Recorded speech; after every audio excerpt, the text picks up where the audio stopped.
Hello and welcome everybody out there in YouTube and D&D land. I hope you're all having a fantastic day today.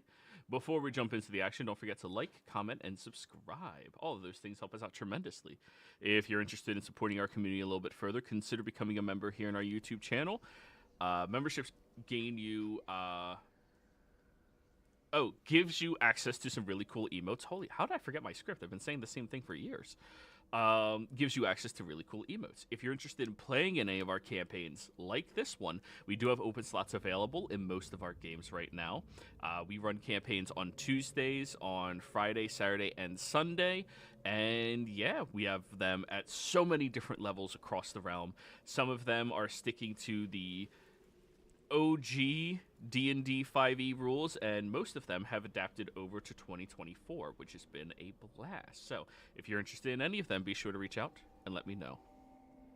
Go ahead and tell us what happened last session. I think, Damson, you lost? Yeah. Well, I want to say lost, more like world lowest. Sure, whatever helps. Yeah. We're all winners here. Last time, we picked up at the second phase of the fight with the troglodyte chieftain, having, as he was ritually empowered by the spell that the shamans were casting and sacrificing villagers to. Thankfully, not many villagers died, and he wasn't that overpowered, but the fight was pretty rough, and at one point, Cat got grabbed, stabbed, and poisoned, and yeeted into the wall, and appears to have died, as Damson panicked and started to cry about it.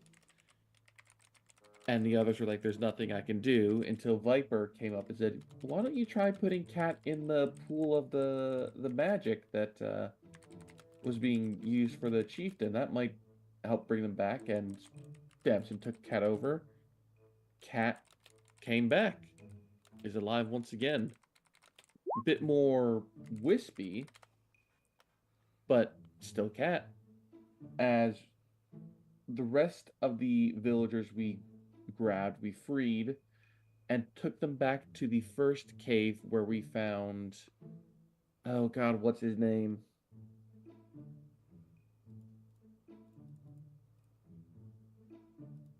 I'm blanking on his name. Where we found our first. Oh, where we found Marcus Line.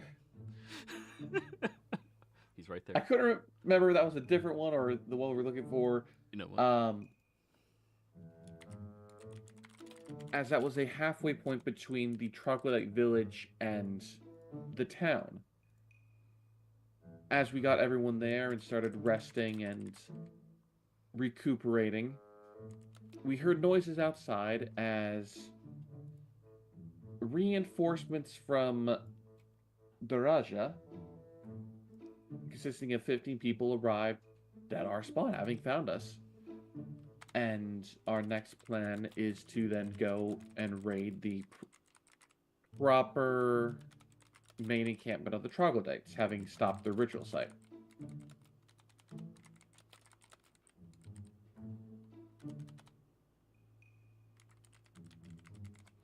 All right, so I'm giving you all a handout.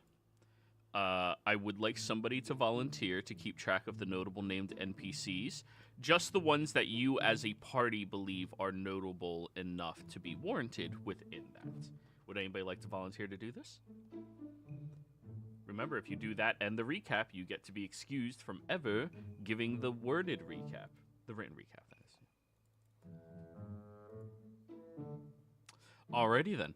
So, the handout will be there. Anybody implements it whenever they want to.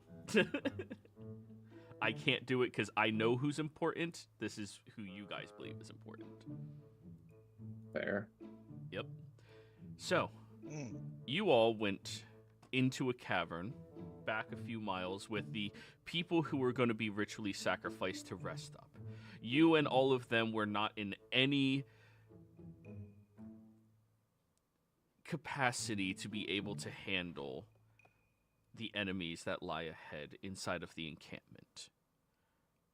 However, while you all were sleeping,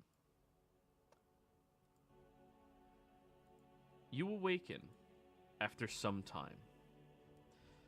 As the morning mist lifts, you're greeted with the sight of a determined force assembling just outside of your cave. Farmers, herders, artisans, and hunters from the surrounding villages, including Karashan and Daraja, stand shoulder to shoulder, united by a fierce resolve to defend their land and loved ones. Even just looking at them, the unity and strength of these common folk are undeniable, as they wield whatever they could muster into weapons, their faces set with courage and determined grit. From Karashan, you notice some of the woodworkers and artisans. A contingent stands at the ready. Men, women grip long-handled wood axes, expertly fashioned with carved handles and reinforced heads, once used to fell trees, but now turned to fell any foe in their path. The craftsmen of Karashan hold polished, chiseled like daggers and sturdy clubs, their tools now raised in defiance against the threat to their home. Cloaked in earthy greens and browns, their garb is sturdy yet simple, ideal for labor but now repurposed for combat. As you stare out at them, you notice a handful of other villagers of these surrounding areas, wielding sickles, scythes, sharpened poles, pitchforks, all at the ready for reaping and sowing their lands back to its original state. As you look over towards all of them, you notice a couple of individuals leading all of them down towards the troglodytes' camp. Now, hand out Karashan. Let's get him back. Which one was it again?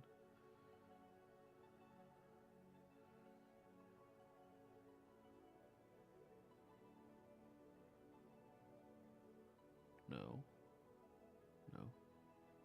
No. What? Oh, I was thinking of Daraja. That's why I wasn't finding the right one. Raja. You guys recognize the village elder, Fahim Al-Durim. Stepping into the cave to look over at all of you. Greetings. We are very thankful for the work that you have already done. We have gotten word from Hakim, and we will be capable of handling what lies ahead within their encampment. You may eat up and rest as you need and see fit. If you would like to go to their encampment as well, you can join us. You saw about 36 villagers or so marching on them. Does it seem like they have a particular, like, commander of sorts? You take note of 2 individuals who came in on horseback. These individuals are wearing very old but well-maintained looking armor and seem to be leading everybody with them. You don't recognize them from any of the 2 villages you guys have encountered, though. Okay. I'll go up to Hakim, was it? Right. Yes. Yeah. I will be happy to come with you, but I don't know if do you have like a specific sort of strategy or tactic in mind? Or are you just going full assault? Well, from what I was alerted to, and he is a 78-year-old human, so he's like sitting down slowly in front of you for all of this. From what we were told by Hakim, their protections seem to be directly in front of their doors. However, with the experts of Kereshan, would be able to break down their wooden walls on one of the sides and infiltrate in. We have 2 individuals from Suleiman's Rest and Amberwood who, well, they are coming out of retirement to assist. I'll look at the group and just.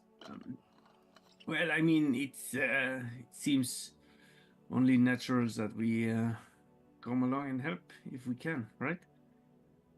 And if nothing else, I may be able to heal some of the wounded after the battle. Well, before we do that, can you relay everything to me? What transpired specifically? Yes, well, we first we went out to we took out one of the smaller camps, and we discovered a cave. This cave. They were holding Jamil captive here.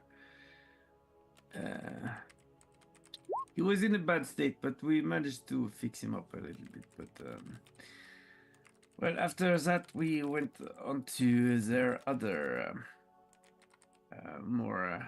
Well, there was like a ritual sacrificial religious site, and they were having a sort of ritual there with a few, some of the captives. Well, I think all of the captives actually. They were being sacrificed to perform some kind of blood ritual, I think. There was a chieftain there who got very well, enhanced by this ritual.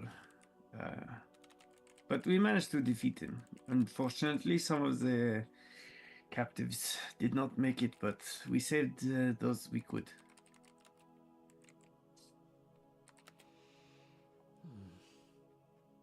This ritual,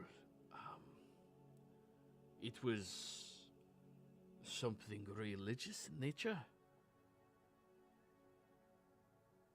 I think so. It's not my area of expertise, so... Here's the grand question.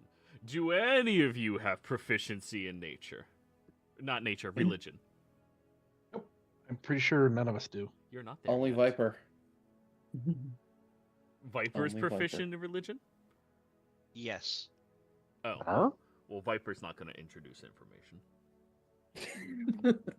It did seem very religious to me, at least from what...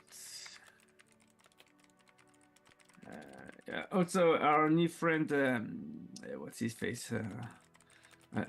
What's the other guy who's... Marcus, line? Yeah, Marcus. He told us it was seemingly religious. That there was some sort of spirit or something they were communing with. Did you need my assistance with anything? I heard my name. Sure. I mean, if you could maybe relate to Jamil. I mean, Hakim. Ramil? Hakim? Fahim. I typed it. It's right there. Hakim. Yeah. Yeah, I'm just role-playing, being Hakim is the confused. hunter and scout. Fahim is the village elder. Oh, yeah, this is Right. Fahim. Yeah, Fahim. He's 78. Yeah, he's 78. The Yeah. father of the attractive Zariah and her sister, I forgot the name. I never added the attractive part. You presumed. Well, that's my brain. Yeah.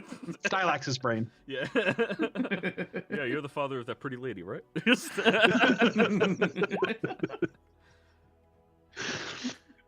So Fahim, yeah. Yeah.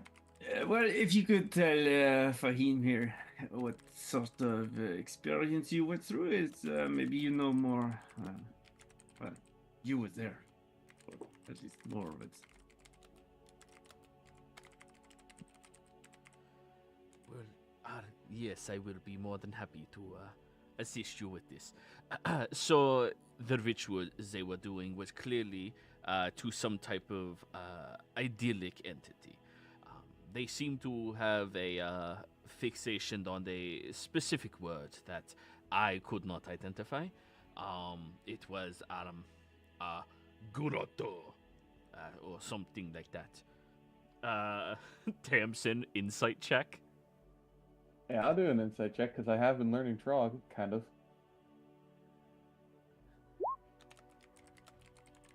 15.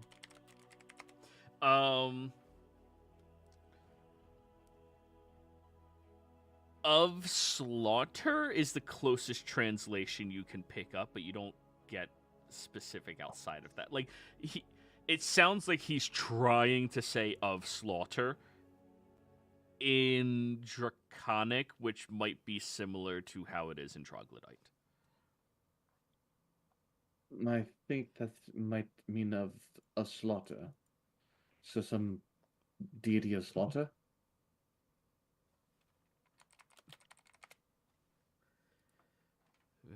Very much, maybe. I mean, it would make sense, would it not? But anyways, a pleasure to meet you. Fahim, you said your name was? I would be more than happy to speak to you in length in the future. My name is Marcus Lyon. I am a traveling merchant. No, thank you. And he just looks back at all of you. Like, no. Yeah, no. Hey, remember, Daraja does not trade outside of the villages. They just don't like outsiders. Mm-hmm. For good reason. Oh. He'll wander back over towards you, Stylex. Well, I must say that he seems a bit standoffish. Yeah, I think they just it takes some time to get to know people they have never met before. He's old, set in his ways. Yeah, I am used to old people. Usually good wine. They do like wine. Very well. Well, if all of you would like to catch up to the rating party, you are welcome to do so. I like it. I look at Miss Ada. I am feeling a bit itchy. Are we going soon, Miss Ada? Sure. I mean, I'm good to go, I suppose. I don't know, but Damson, Cat, are you? Do you want to come with us to the battle? I suppose. It's okay if you would like to stay if you need rest. Not everyone will look down on you. Everyone looks down upon me because that's how they witness me. I'm You are. not just imagining Cat go, witness me! I will say though, Halim and Nore have already organized a specific raid tactic. Join into their attack after they have executed it, please.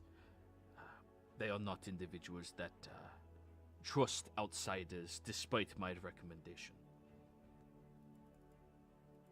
So, hold back until they start? Please. So basically, watch them get slaughtered first, then we come in after. Perfect. Well, now you are being looking down upon someone. So, I mean, we should have faith in the people. They have a long time living in this area. Maybe they are much better than us at tactics against trouble. Okay. Raise of paws who fought that big one that we just fought and I died to. Raise hands. Raise hand. Oh, just us? Only us? We fought this one? Well, they And we had already a problem started with it? marching. They are heading down. I am True. very I'm- appreciative for everything you all have been doing. I'm just trying to explain the situation. They do not know you, and they are known in these parts for protecting us in times such as this. Okay. I will respect your wishes. Appreciated. Also, when did the fucking cat start talking? When you first met him, he didn't see you talk. What do you mean, talking cat? I'm just joking. It's He's old. You can't say that shit. gaslighting the guy into like He'll have a heart attack. Like he's getting old, you know. See, you should be real, Panda, because if I'm talking, why is my tail always smoking? It's from Really it's from smoking? the brain power needed to make you talk. I did not notice your tail was smoking. I can't see very well. I'm very old. You have my sympathy. Right. But to answer your question, I think this cat is more than just a cat.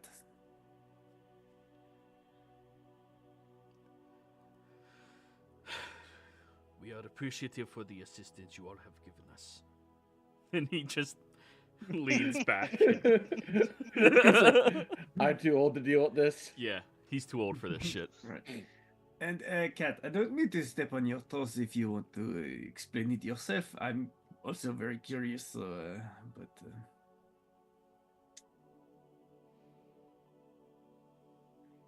Well, you've been told many times what I could possibly be. It's you who just refuse to believe.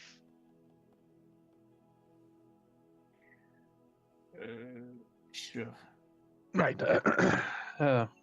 Combat awaits. Maybe we should move on. I'm gonna go join them, if it's okay with you, Miss Ada.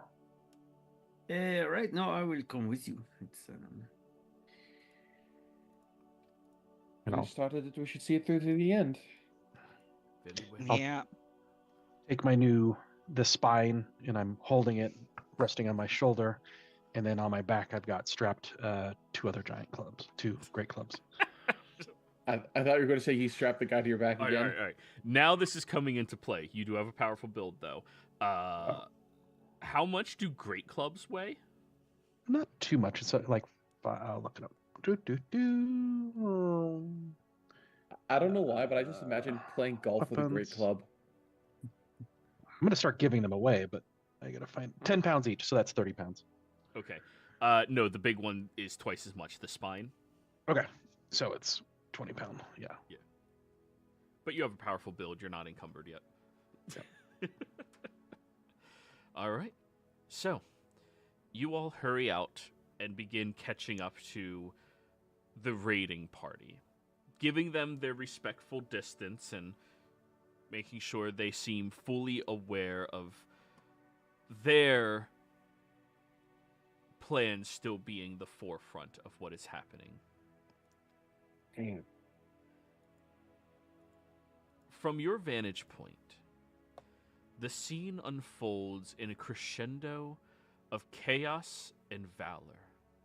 The sun has just begun its climb, casting long golden beams through trees, illuminating the determined faces of the villagers as they pour into the troglodyte camp with the force of a rising tide. For a moment, even the troglodytes freeze in astonishment, their grotesque faces contorted in confusion as they realize this isn't just another skirmish, it's a reckoning. The villagers charge forward, a mosaic of defiance and courage, wielding their makeshift weapons with the fervor of those defending their very way of life. Farmers swinging scythes in sweeping arcs, artisans grip heavy mallets as though they're crafting the hammer blows of justice itself. The hunters draw bows with an uncanny precision honed over years of stalking prey. The troglodytes, caught off guard by the sheer volume and ferocity of the assault, scramble to defend their territory. Among the crowd, two figures stand out, moving with a grace and skill that seems at odds with their weathered faces and gray streaked hair. The first one, a tall, wiry man clad in a patchwork of leather armor that still bears the marks of long-forgotten battles. In his hands he wields a pair of curved kukris, their blades flashing with deadly precision in the dappled sunlight. He moves like a predator through the fray, each step purposeful, each swing of his blades a lethal dance.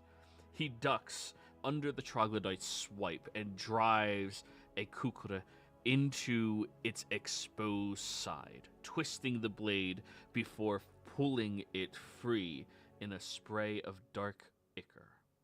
His movements are fluid, almost hypnotic, as he dispatches his foes with an efficiency that speaks of decades of experience. A sharp, confident grin spreads across his face as he sidesteps another attack, his voice ringing out in a call to arms. For Solomon's rest, for all of us! Beside him, you see he is fighting with a woman that has brutality and force on her side. Shorter than this man, but far stockier, she wields a massive iron-tipped quarterstaff with both hands, spinning it with devastating power. Her every strike lands with bone-crushing precision. The troglodytes recoiling as she shatters a knee here, a jaw there. Her face is a mask of grim determination, sweat beading on her brow as she presses forward without hesitation. When the troglodytes attempt to flank her, she pivots on her heel, driving the butt of her staff into its guts, and with enough force to lift it off the ground before slamming it back down with a sickening crunch. The rest of the villagers are rallying around the two of them, emboldened by their skill and bravery. The troglodytes, so used to being the hunters, now find themselves the hunted, as you all get to join the fray. Oh, that was the wrong button. So, each of you get an action sequence that you get to describe what you are doing inside of this encampment, how you are contributing to the slaughter of these troglodytes. Who would like to go first? I'll go first. So as we approached and we were watching the villagers start their first assault, Stylax, wearing a t-shirt, a blue hooded t-shirt, standing about 6'7", but very lanky, kind of like a Steve Merchant, if you know who he is, tall and lanky. And he takes his hood down as he's watching, and you hear maybe the sound of distant thunder, but just faintly in the background. And he's watching, and there's little staticky pops around his fist as he's waiting for the time to go. And then, as the battle rages, he starts running in, just dashing, wielding this giant, this big spine, bony spine, like a great club or something. And he goes just running into the middle of battle and swings with his great club, knocking the first troglodyte several feet away. I don't know how much more you want us to do, but that's good. No, that's good. And thank you for adding in the description of your character to that as well, because I was supposed to say that. Adeline? Or Adeline? Sorry. Did I have it right the first? Yeah, it's Ada or Adeline. Adeline. Okay, I corrected myself properly. There we go. Yeah. I'm working on it. So, yeah. Adeline starts out being in the outskirts of the combat, being sort of careful around the sides and flanking in and out and using her bow and sling to crack a few troglodyte skulls if she can, and she spends most of her time trying to like look out for some of the villagers that don't seem like they're that used to being in combat like this, and helping them if she can. Now and then she jumps into the fray right where in the thick of it to try and save someone's lives if they go down, using her healing abilities. And she's not strong enough to pull them back, but she at least stabilizes those that she can and makes sure that they remain alive, using the chaos of combat as a cloak to stay hidden for the most part, but now and then also jabbing out with a dagger to slash at a few troglodyte throats or stab into their guts.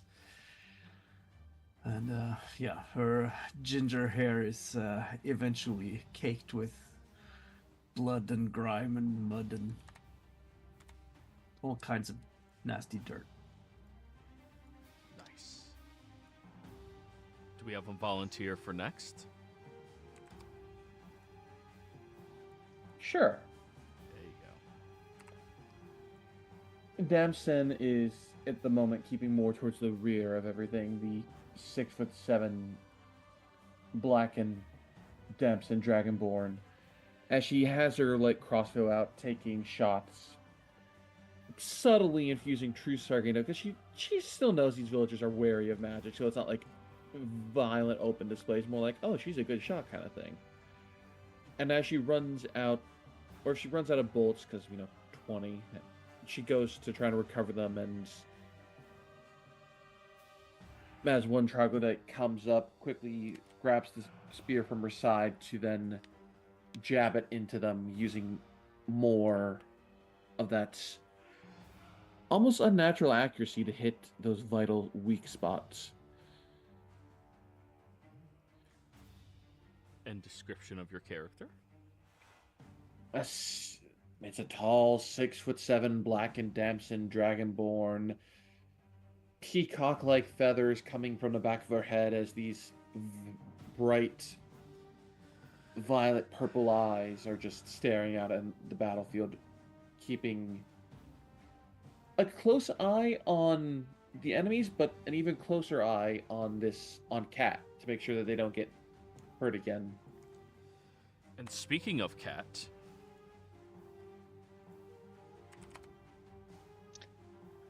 for Cat, most of all what they are doing is casting distractions, using prestidigitation to cause smoke, feather of smells and smoke screens against the enemies, but help the allies escape.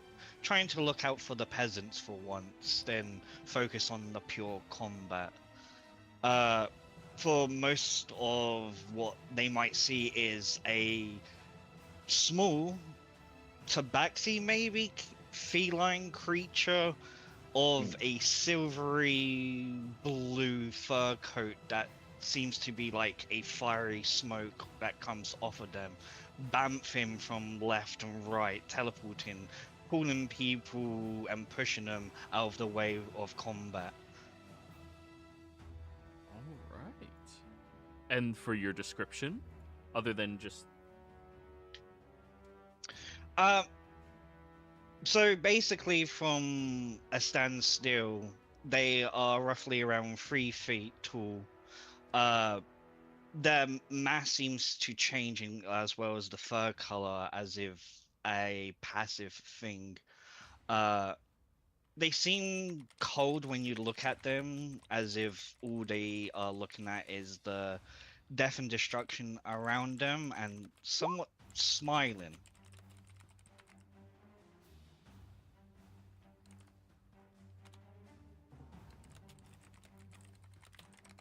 And then lastly, Duke.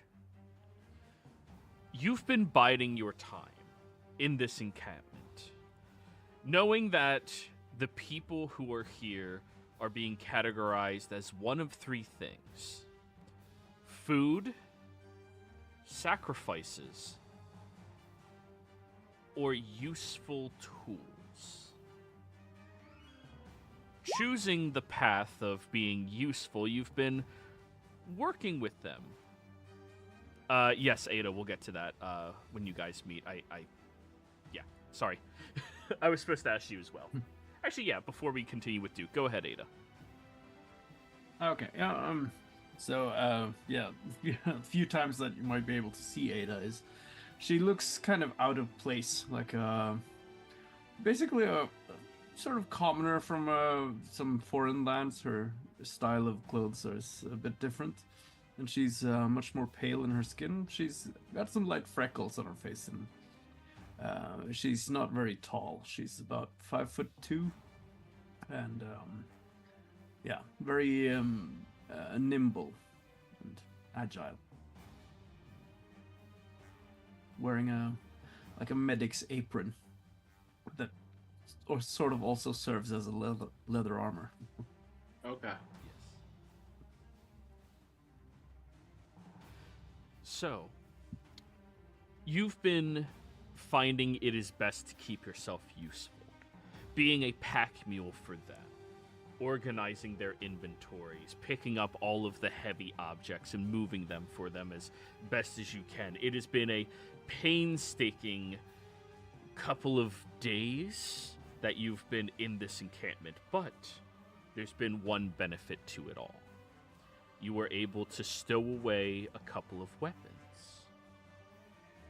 You hear chaos beginning to ensue outside, and the troglodytes begin to murmur. There's always 3 of them here. You're confident in yourself, but 3 might lead to the entire encampment coming after you. After murmuring for a bit, you see 2 of them stepping outside, where, for the briefest of moments, you see the flashing of blades and what looks to be humans fighting, leaving you in this cell with about 30 other captives and 1 troglodyte. Now it's your opportunity to describe how you enter into the fray. All right. Can I describe like how I'm going to handle this troglodyte as well? Yeah. All right. So he has a hooded robe over his face right now, and he turns towards the troglodyte. He's you can see that he's about like, I guess, average build, average height, and he walks calmly towards this troglodyte with like this like connection of his hands, like he knows what he's doing, just calmly approaching, and he waits for this troglodyte to swing. And as he does, he fluidly like steps out of the way. The hood comes down, and you see this like, I guess, middle-aged man of sorts, blonde hair, blue eyes, ruffled beard, maybe like a few scars, battle scars on his face as well.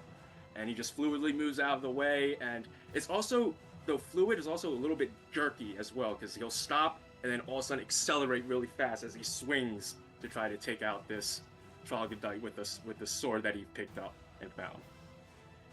And describe what you look like? Right, so middle-aged, about, I don't know, maybe like 6 feet, average build. He does seem pretty well put together. Battle scars on his face, so you know he's been through some rough of it. And yeah, this is Duke.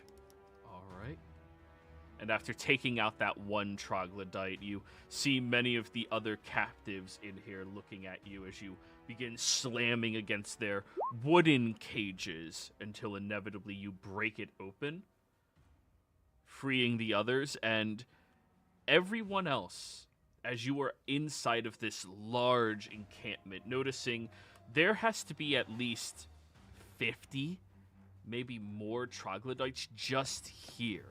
How this many of them have been under the noses of these villages is utterly astonishing. You all look at this centralized building made out of patchwork stone, barely even creased together with a little bit of clay to cement them solidly against one another. And you see the front door opens up as a troglodyte comes crawling out, and you see this aforementioned individual stepping through, finishing them off with a thrust to the back of the troglodyte, and ushering about 30 captives out of the building. Hurry up! This is the way.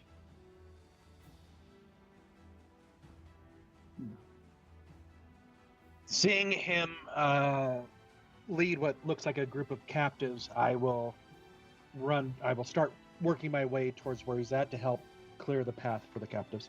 All right. Same. You notice that the troglodytes still around here are turning over towards the captives and charging as the two of you come running up, Stylax slamming his knee into the face of one of them as Damson begins unloading pinpoint accuracy shots that gleam with the faintest glow as they impact. Duke, you look over at these two individuals, and these are the first people you've seen that seem almost familiar to you. You don't recognize them per se, but you feel like you could. I look over at the closest one next to me. I guess it would have been Stylax approaching. Yeah, he's the fastest. So you look over and say, yeah. You seem familiar, but we must talk later. Right now, there's action to be held. Understood. Let's have fun first. Haha, I like your style. As you are moving your way out, you hear one of the villagers captured here calling out, Duke, we need your assistance. He cannot move. He's too weak. Don't worry. I have a strength of 1,000 men. I know you look built, big man over there, but allow me to handle this. And Adelaide, you hear, oh, the man's hurt. Adelaide. Oh, God damn it, Adeline! Adelaide, like Powerade. Ada. Just say Ada. Just say Ada. Yeah, that makes it. You know, that's I'm what I going do. to change your Yeah, display yeah. name here so I don't keep making that mistake. It's been weeks, man. So just make it Ada, then put lean there, so it's like Ada, lean, Ada, lean. Adeline. So Ada shoots off her last of the arrows that Alistair made for her, finishing off an approaching troglodyte before rushing over to join the others. And you said someone was hurt.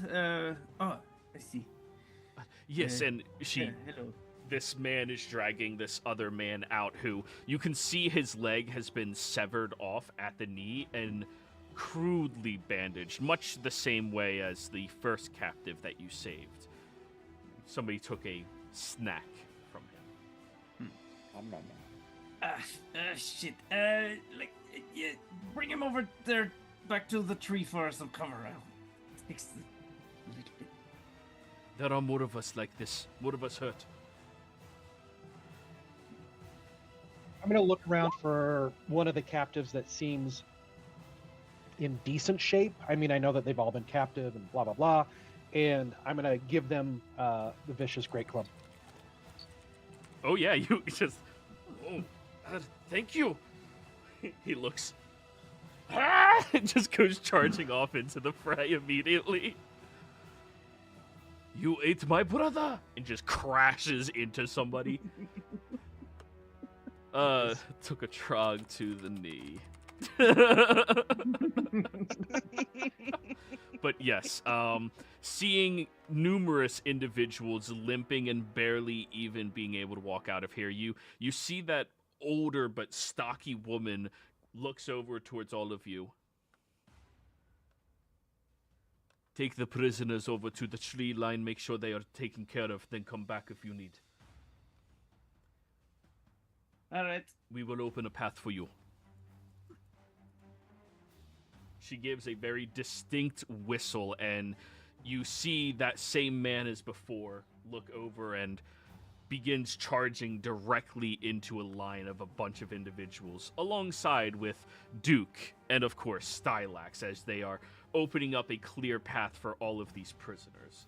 Damson, Kat, and Ada being able to defend them from the sides of any travel stragglers and helping them to evacuate out of this site. And Jargon, I'll put down some caltrops behind us to sort of cut off a little bit, at least. And for comedy's sake, one troglodyte runs after you all, trips on one and dies from their last hit point. You fucking blinded it. But yes, you guys make it outside of the village with most of the prisoners over into the tree line. And Kat, now you enter into all of this, seeing these people that need a little bit more defending and help. And all of you meet up. Okay. Looking around, there's like, who's the new person?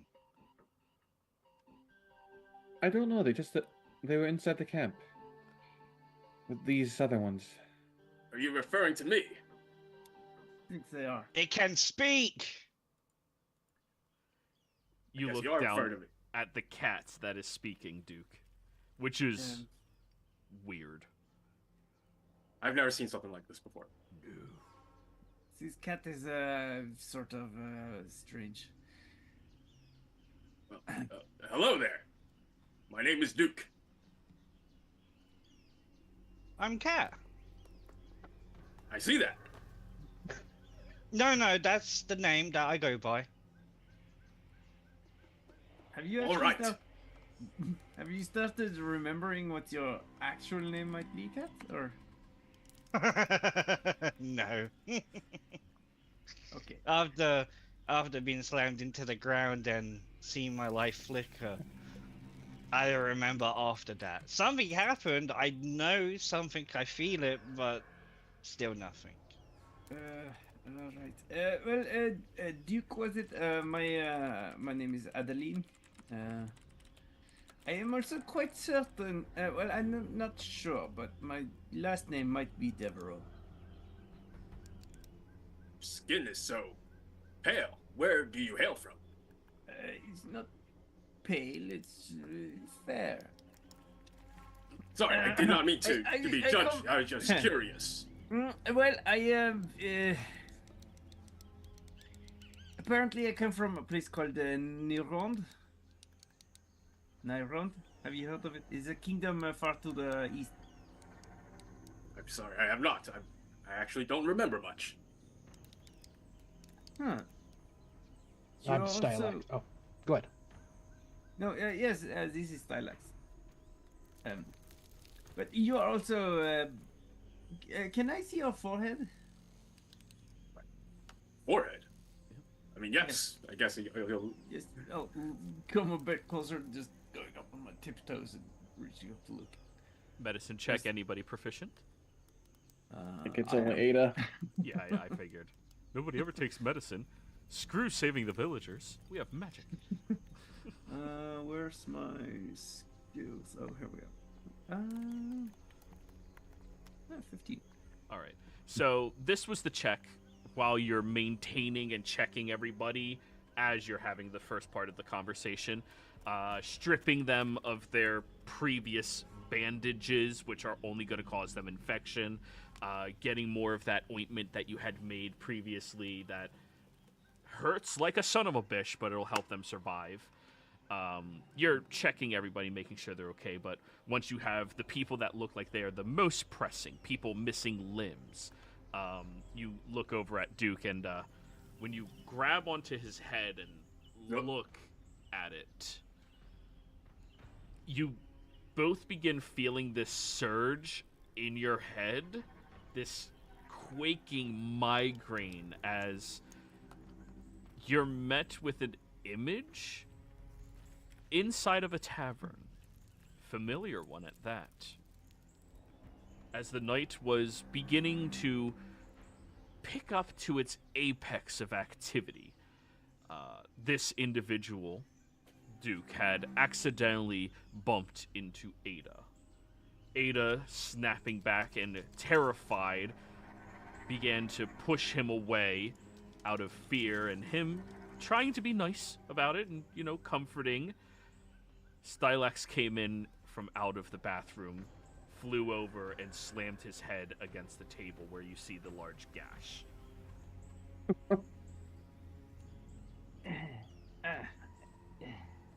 I saw that too. Yes, both of you had the same migraine of that memory. Right. What was that? What did you just do? I did not do anything. Someone did something to us, and it's got something to do with. Well, don't touch it. It will only hurt. But we all have the same sort of blister bump on our foreheads. I am backing up from everybody in this group because the last thing I remember now is Stylax slamming my head. So I'm just backing up. Who are all you people? Miss Ada, Good are you question. okay? Yes, I'm okay. Do you, Stylax, do you remember seeing Duke before? I don't. And one of the things that Duke will probably notice is that Stylax is always about 5 feet behind Ada and just to the right. Just always trying to keep. I don't remember. No. Well, I think he also remember. At least I saw a vision, sort of. You may have smashed his head into a table. A little bit of a misunderstanding, I'm assuming, because I really did not mean anything, but it seems a little overreaction to just slam my head. Maybe we were having fun. We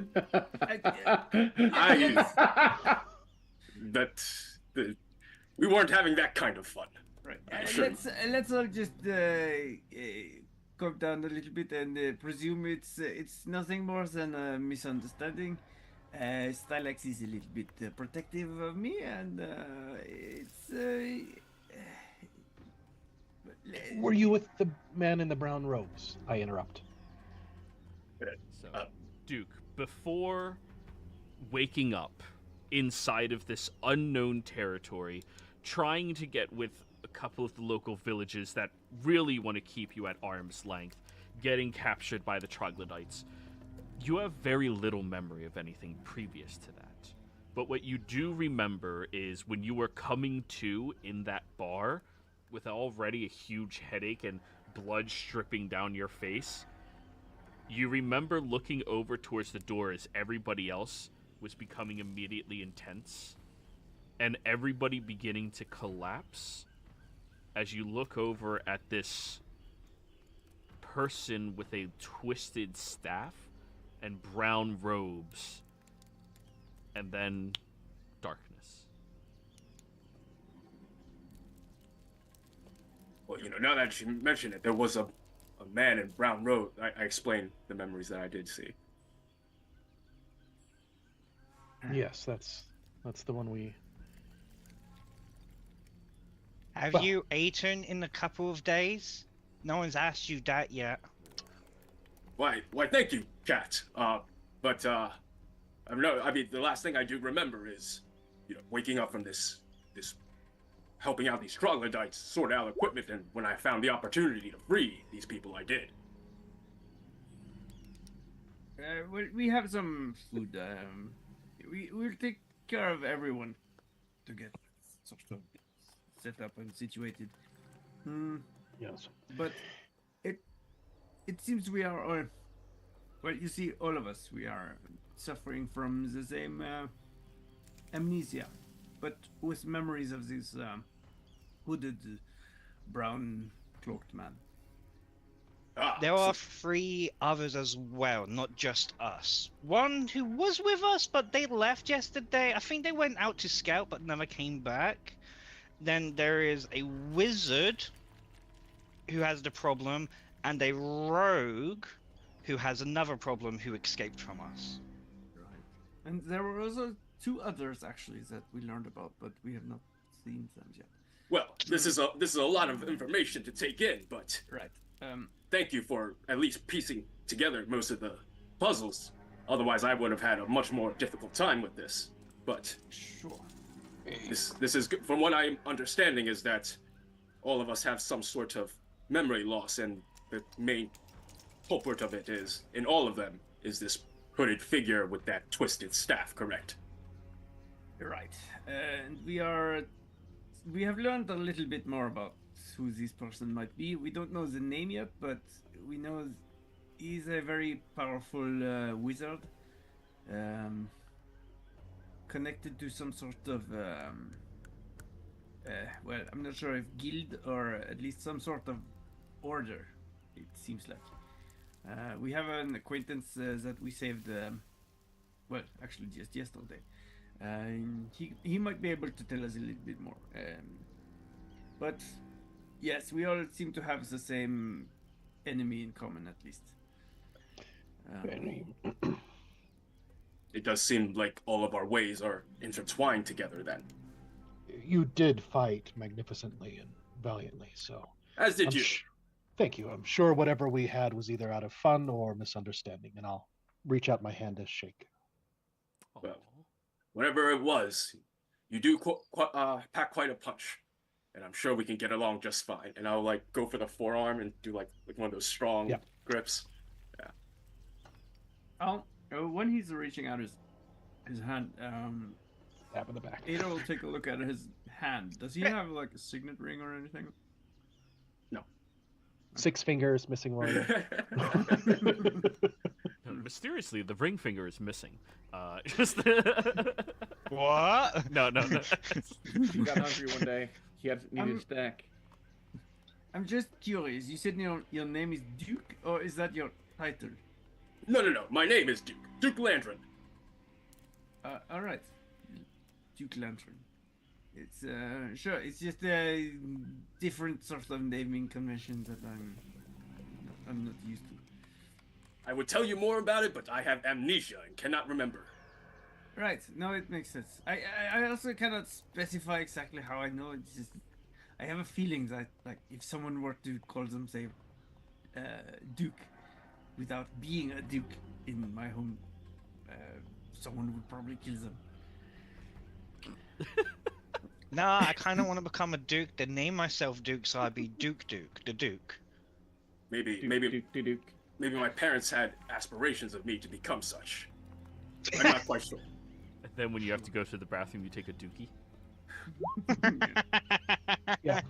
Dookie. And just nuke them. I'm about to do that to all y'all. Just so. All right. Right. Well, we haven't really, I suppose, discussed exactly what we are going to do right after we have dealt with troglodytes here, but I would suggest that since you are sort of in the same situation, maybe it would be best for us all to stick together a bit, at least until we can figure out who this wizard is and what he wants with us.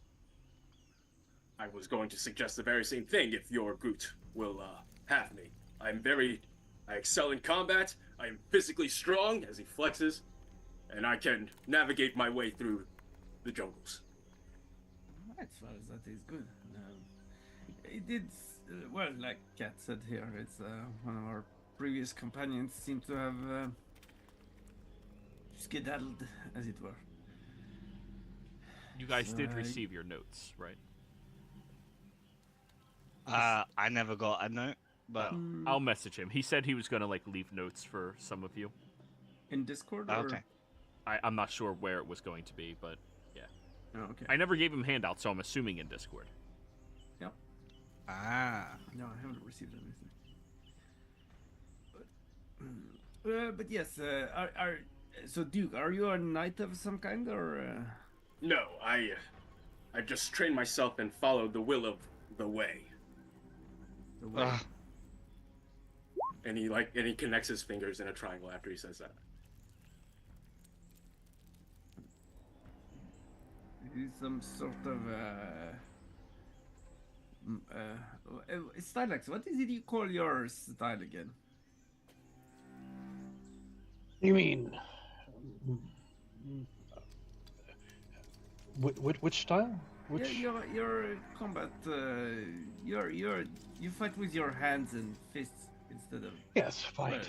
Hands, fists, club, any weapon, really. But so what is this way you speak of them? How is it? Oh. Same sort of. I don't know if it has a name. I don't know. I just become one with maybe elements. Learning to harness nature and everything around us and life. The way shows itself to different people in different ways. He says that with confidence. Oh, yes. This is the way. It sure is. I will show you the way. Oima. Do you like? Sorry. So is whey sacred to you? Like the food whey? No, it's a feeling and a following of what is your calling, and you follow it. That is the way. Like a religious calling, sort of? If that is how you interpret it, then yes. Makes sense. Okay, I see.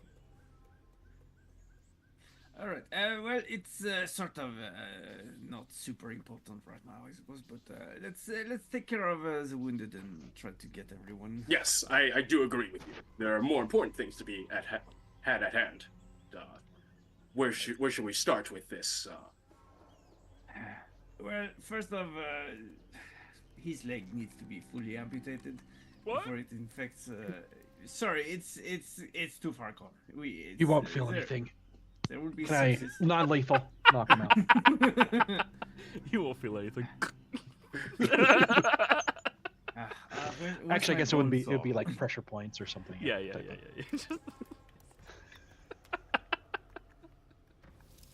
I'm sorry. This group is going to be a lot. You gotta stop hitting people.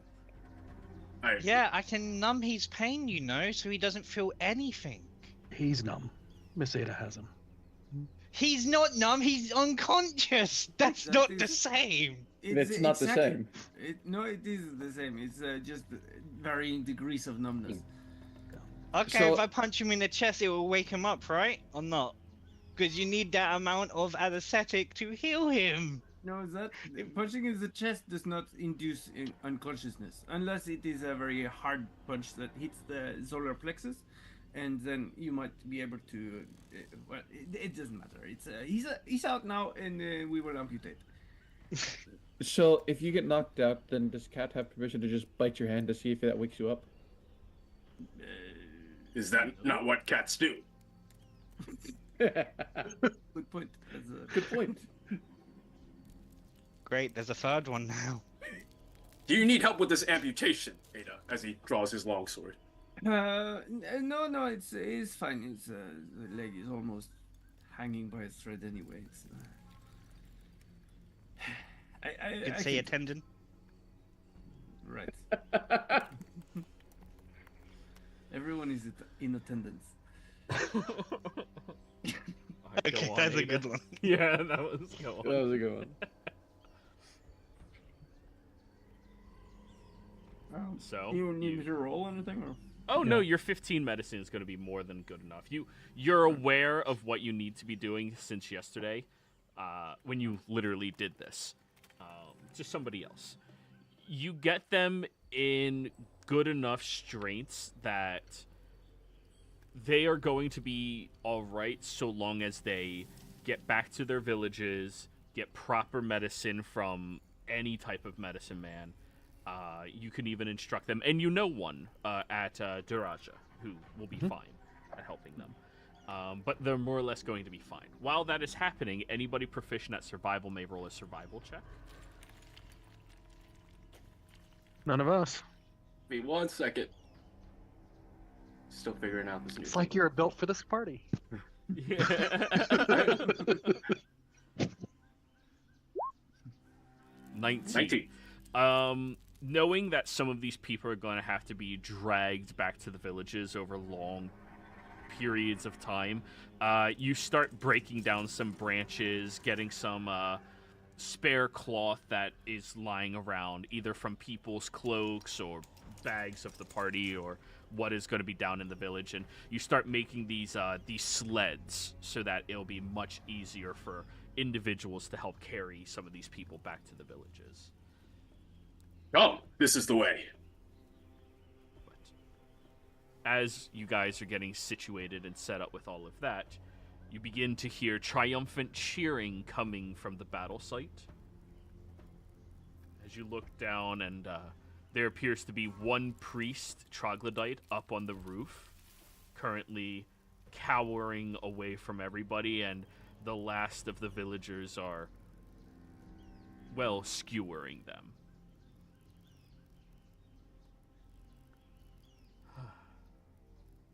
Looks like the immediate threat has been quelled.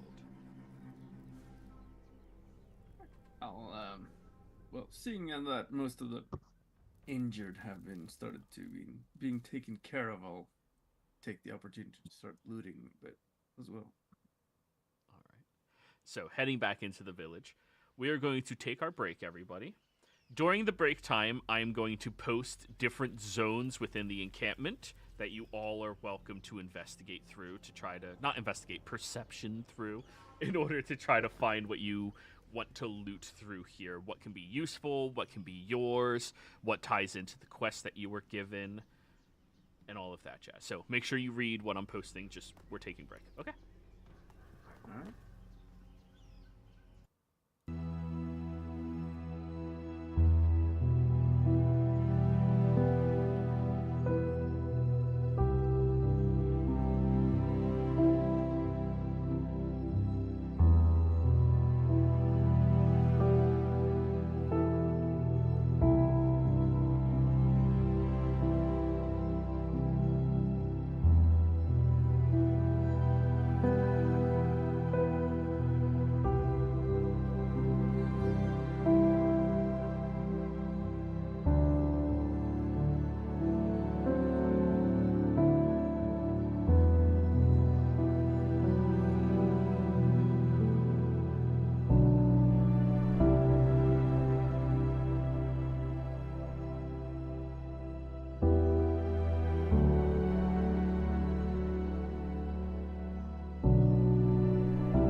We're back, everybody. So, it is time. As you guys make your way back over to the Troglodytes village, for all intents and purposes, it's definitely big enough for that. You each spread out and start heading to different areas where you might be able to find something of intrigue or use to you. Now, who did the barracks? Cat. As you head over to where the majority of these troglodytes slept and stored their personal belongings, the clusters of crude bedding and primitive furniture standing out very clearly, I want all of you to remember, the villagers are taking back what they can claim came from their village. Okay? So Yeah. everything you find outside of that is things that can't be easily claimed by the people who are here. Okay? Yeah. Cat, I need you to roll me a perception check. Okie dokie. 21. Nice. That's how we start on this. Okay. Well, Cat.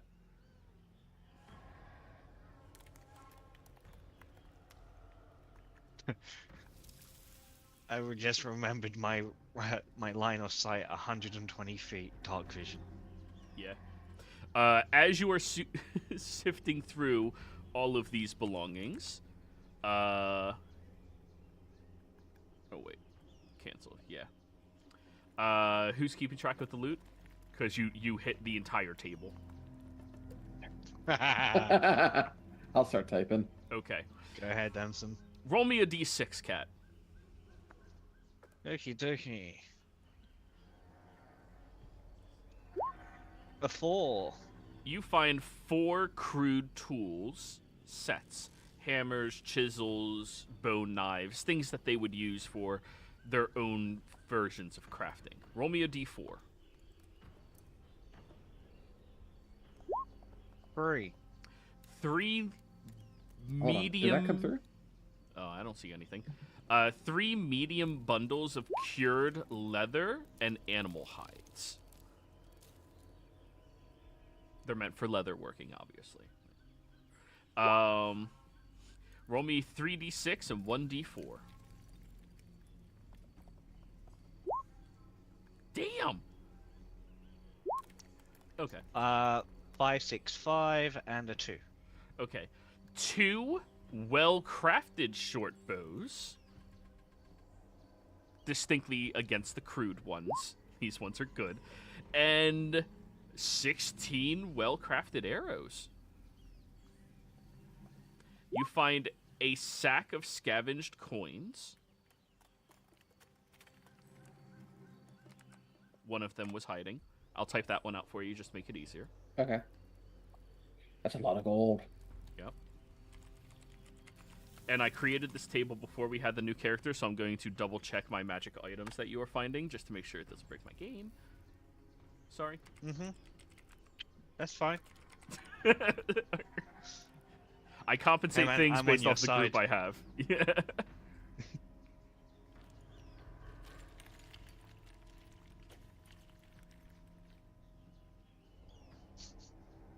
Ooh, perfect. You find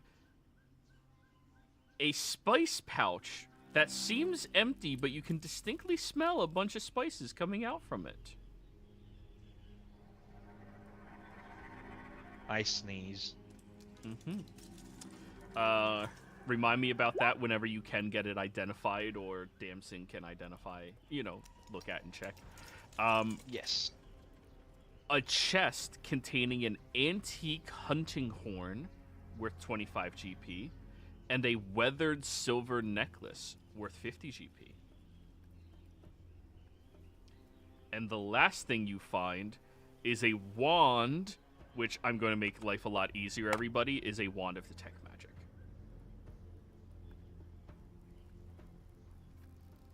Nice. Mm-hmm. All right, give me a moment. I'm Nice. going to go to the loot from Trog villages, and I'm going to copy everything that was found.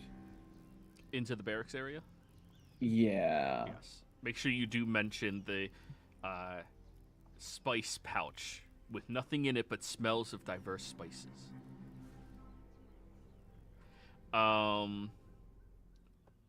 Next up, while you're getting that typed out, prisoner's pen.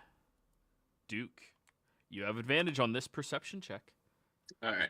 Before I roll, I don't know. Is it possible to fail this kind of check? Because I have something that helps me if I fail. It is possible to fail. You could roll below an 8. Okay. Okay. So. But you succeed if you roll an 8. Oh, okay. I got it. So I kind of want to roll a 7 then. Well, you have advantage, so. Hold on. With advantage. Okay. So damn it. 9. You rolled exactly an 8.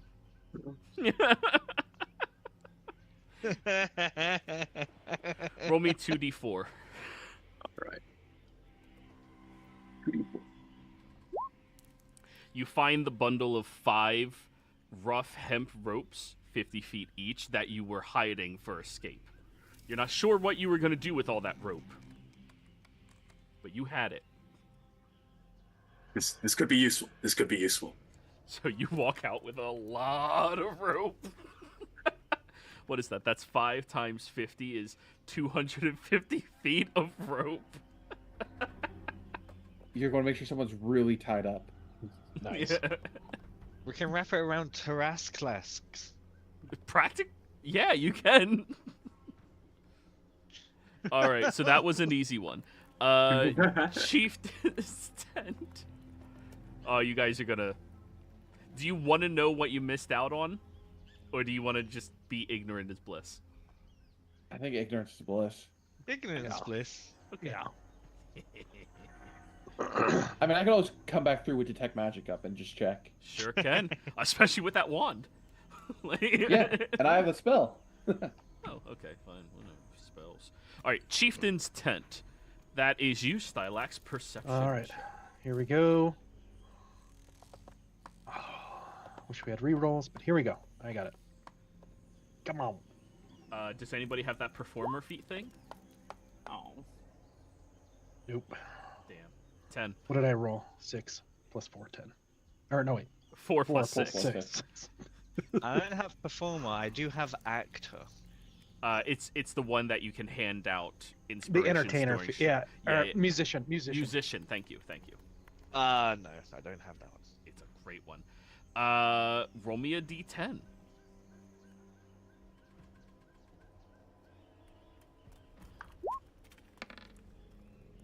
Ooh, One. nice!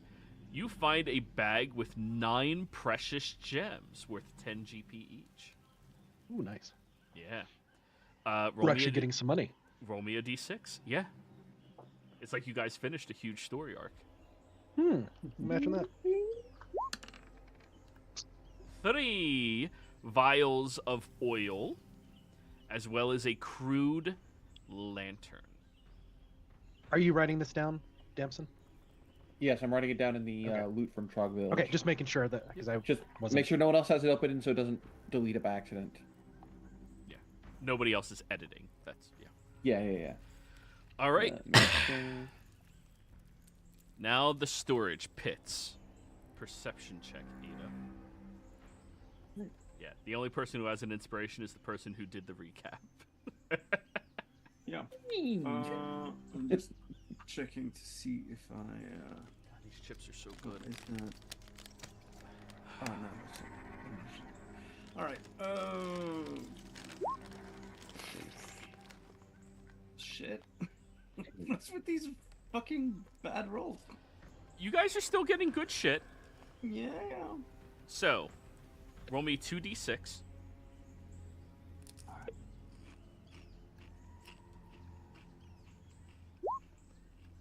Eh. 3 bolts of cloth, valued at 5 GP each, and a collection of crude nails. So, like a shit ton of nails. Roll me 1d4. Question. nails like hammer and nails or like fingernails? Hammer Like, nails. Okay. Just had to make sure because you got bone before, so it's like. Yeah. Hey, 3. Nice. Can I just air a grievance? Yes, you always do. General, yeah. Yeah. 'Cause this is like the thing about 5e that bugs me the most, actually. Because it's like, you go into a room, you try to check for things, and no, you roll badly, so therefore you don't open that chest over there. It doesn't have the things in it. Like, Yeah. yeah. What you do get out of this, though, is 3 bottles of fine wine worth 20 gold each.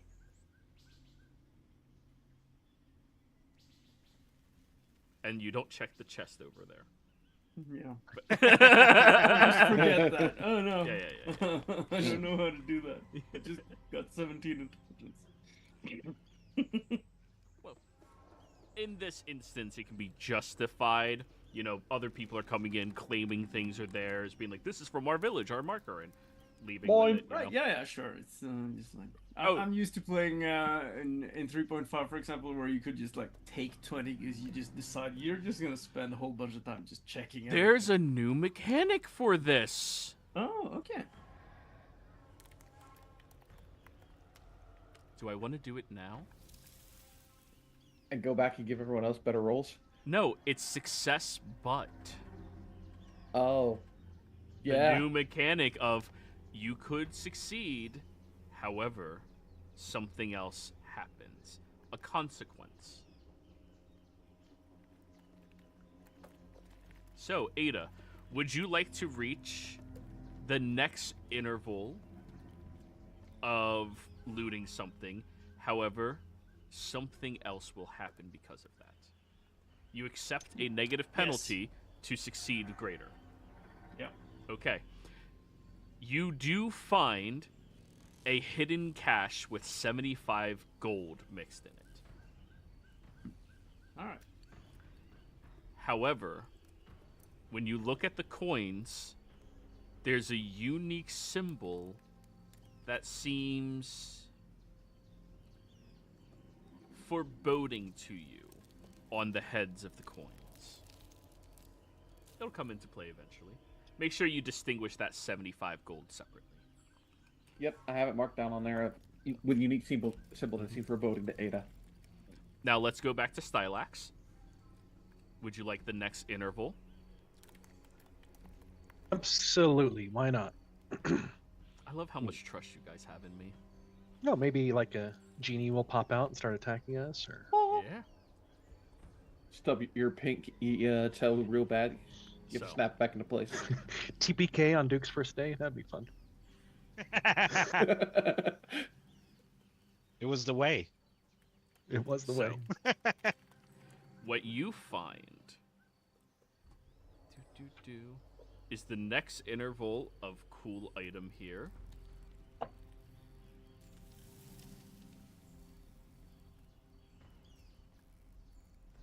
You find an expertly crafted spear that hums with faint magic inside of it. However, when you see this, you feel drawn to it. It is a +1 spear, but because you chose the consequence, it is also cursed now. All right. All right, and who else rolled? Duke. Duke. I mean, I might as well join everybody else. Let's do it. Love it. I love the trust. You can roll above 10. Well, he didn't even hit the 10 mark. Yeah, he didn't.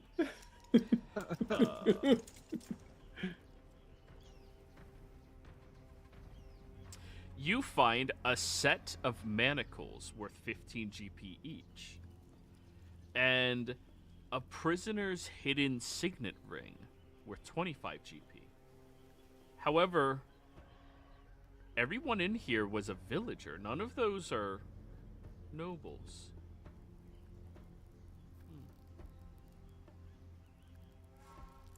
I have to make my own markings now. Might have been a thief among them.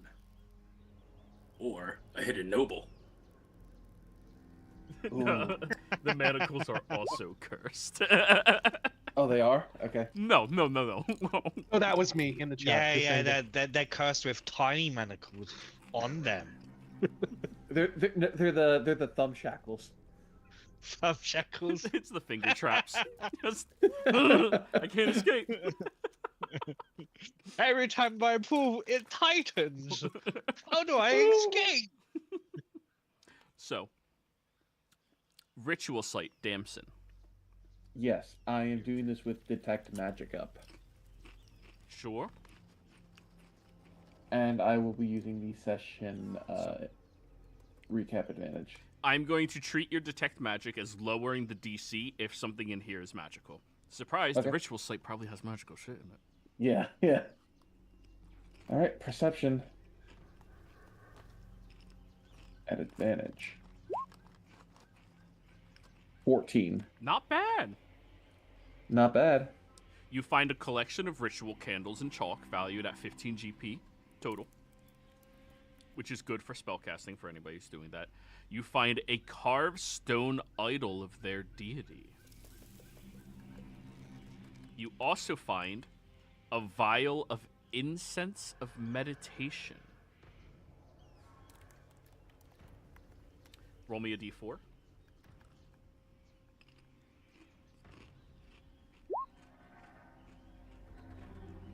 Two healing potions stored in a small chest.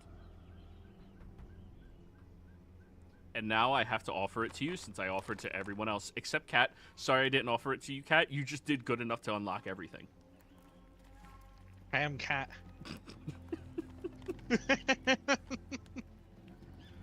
But would you like to take a consequence to succeed at the next interval? Yeah, everyone else has. Fuck yes, I love this. And now you only have yourselves to blame. Why is blame the everyone system. cursed but me?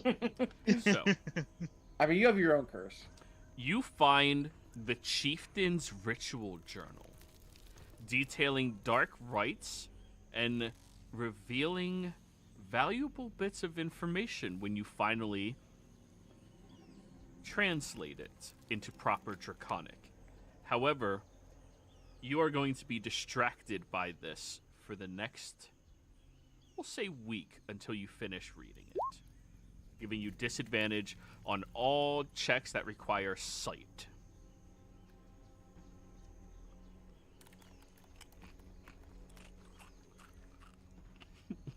You know what? That actually makes sense considering what I found out last session. Mm-hmm. Okay, the loot from Trog Village sheet is fully updated. Everyone, can you go in there and make sure that you can see it? It's good on my end. I can see it. Yep. We're gonna need a party loot one too soon. Yeah. I mean, we could just turn this handout into party loot. We could. Yeah. Yeah. Would you all Yeah. like me to do that? I'll name Yes, it Party please. Loot. And Yeah. actually, until you guys get a bag of holding, which amazingly you will eventually, probably. Every game does. It just makes life easier. We're going to label this Party Cart. No, you guys were going to be given a wagon, correct? Yes. Yes. As the reward, along with a. I can't remember if it was a donkey or a horse. A donkey. But a strong Donkey. donkey. Yeah. On top of some gold. And can I go around the other sites with Detect Magic up? Not Because the yet. last 10 minutes. Yeah, Okay. not yet. So, after you all loot through and find the most necessary things, the things that you all think are the most valuable, and bring them all together here, you do see the rest of all of the people here coming together and taking their belongings out as well, and some more villagers, but the ones who are less useful in a fight are also approaching. In the entire conflict, it would appear that only 3 of the 24 villagers had died, thanks to Ada, Kat, and all of your assistants. The two of them more so for being the ones that stated, we're protecting people. Everyone else, you know. And out of the 30 prisoners, only 2 of them could not be saved. Oh, 5 casualties. It's And not that bad. And you killed more than 70 troglodytes. Oh, that's real. Man, that KD ratio is insane. After everybody is done looting through, you all meet up together, and you notice the 2 elderly individuals talking and getting ready to walk over towards you all. Quick question about the 2 dead prisoners.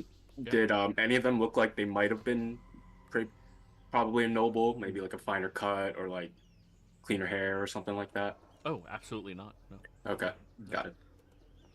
So, Also, a question about like all the other prisoners. Are all of them also locals? all of them look like they belong to this territory. Yes. All right. The only exceptions were Duke as well as Marcus. Right. However, the wiry man, walks over to you all, completely covered in troglodyte things and pieces. You all were very helpful in this conflict. I appreciate you not getting in our way. Sure. You're One- welcome. Want me to clean that for What you? the fuck? He's a talking cat. Get used to it. No.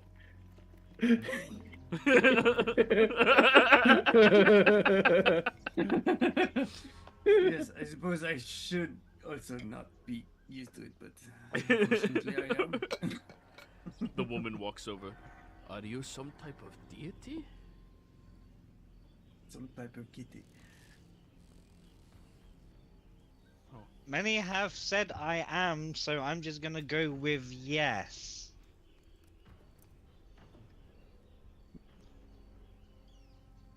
Weird. Anyway. Agreed. You all were very helpful to us. I am sorry about our standoffish nature towards outsiders. We have had issues in the past where people did not, well, have the best interest in mind for our villages. I am Nora. Bint. Yep, did the right thing. Hafez. She sticks her hand out towards, well, she probably views Stylax as the leader.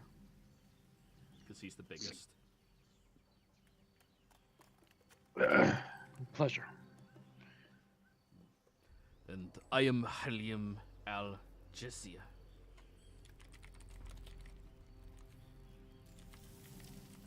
They say this towards all of you and wait a moment.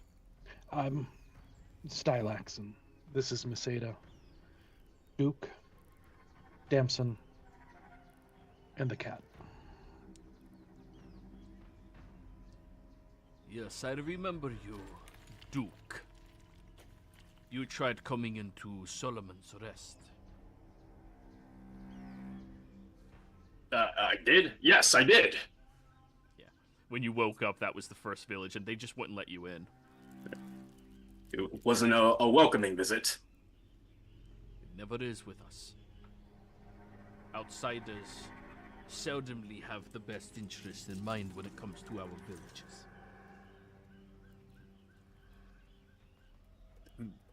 I am thankful that we were wrong about you. All to follow the way. Which I way? mean, You'll understand soon enough. He says that confidently and just walks off, like, still hands connected. well, you know, a mutual enemy has a tendency to bring people together, I suppose. Yes, I don't know why I know this, but Oh, sorry. Go on. no, I was finished. Though. Okay. Yeah. Yes, I am curious, why was this your enemy? Well, they were uncivilized brutes, and they were capturing you guys, and you were our friends. If I may, Miss Ada, we, days ago, ran into another ritual site where they were trying to sacrifice Zoraya Al-Farid. We saved her, made friends with the village, and discovered other things that were going on in this area, including these rituals. Earlier, was it yesterday, out of character, was it yesterday or today that we took out the chieftain? That was today, right? Yesterday. Yes. You guys long Yesterday. rested and then Okay. cleared the camp. Yesterday we took out their chieftain and saved many villagers. So today we came to help finish the job.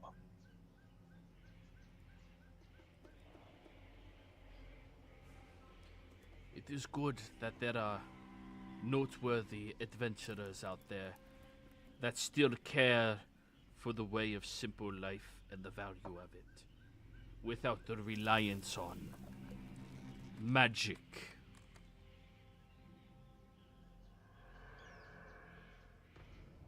They didn't see any of you guys Yeah. cast any spells.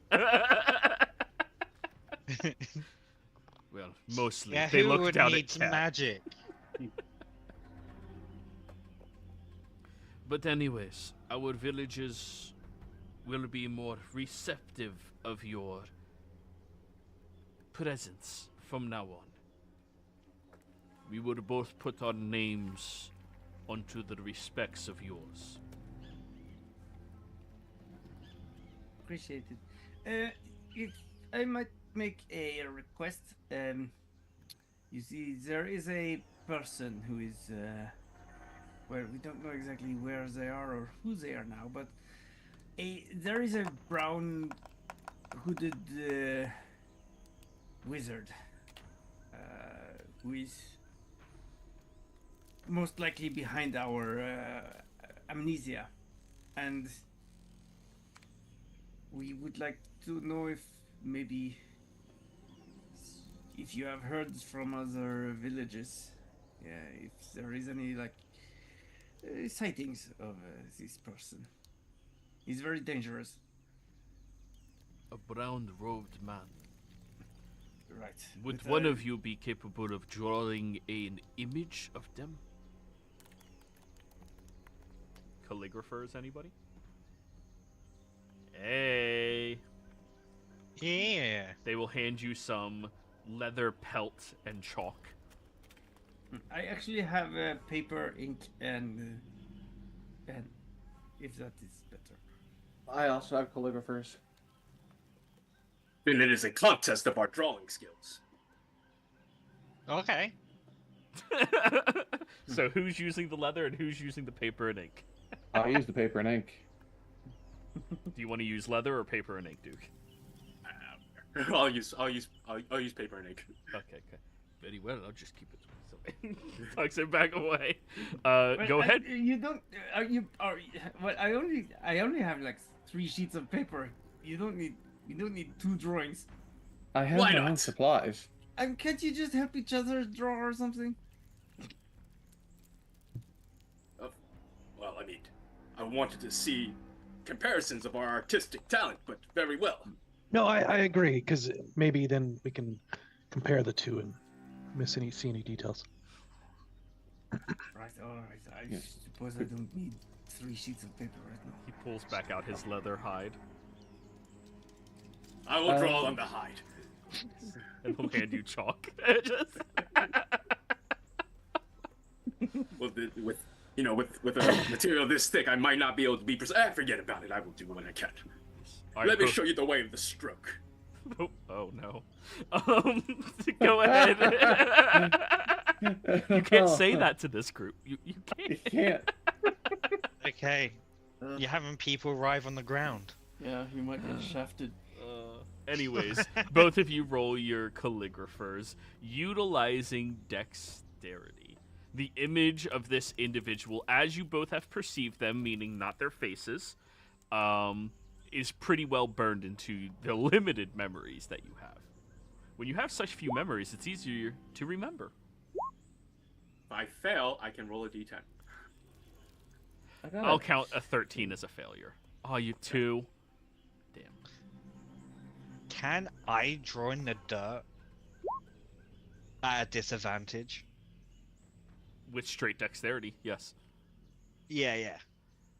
No, because I've got. Okay. Your calligraphy as Okay. well?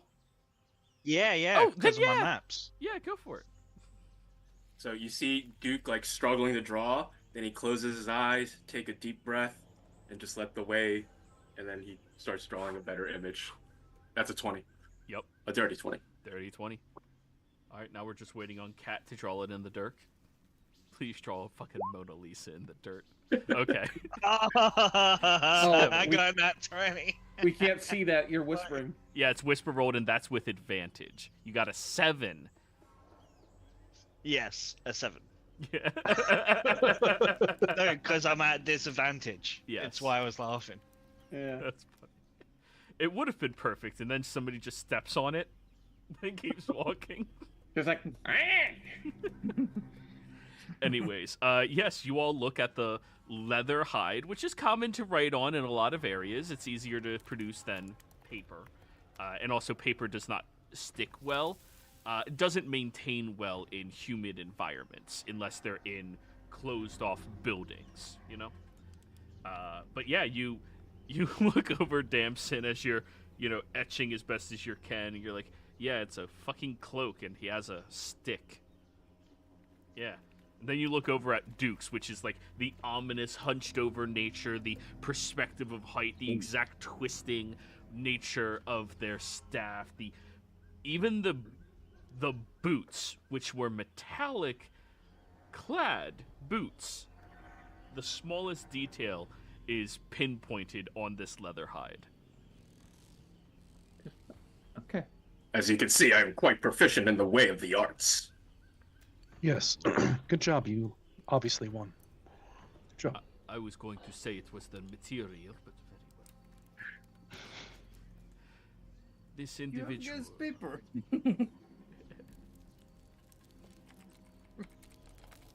This individual. I believe we have seen him before. He came by our village not very long ago. He seemed frantic and panicked and was looking for materials. We turned him away with the same haste as we did to you. But not before he threatened us.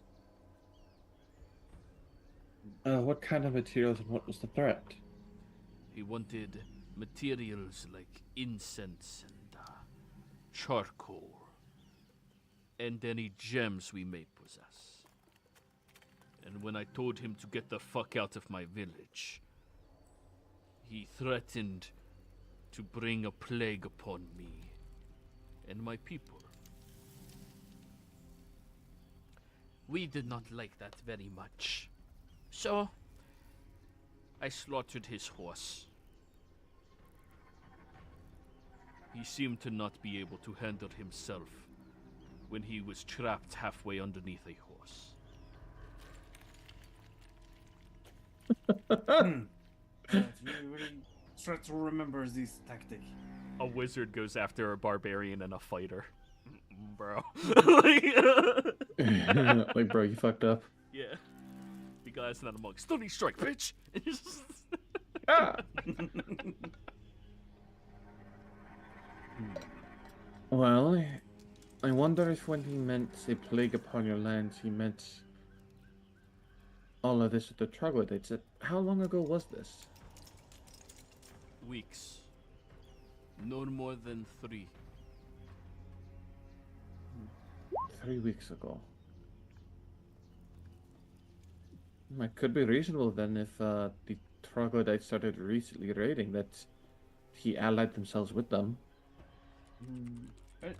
Let's think here, because there was this stone that we found, with the voice in it. So it. And Rocky talkie. Right. this voice came from this wizard. I remember it. So he is definitely sort of entangled with the troglodytes. But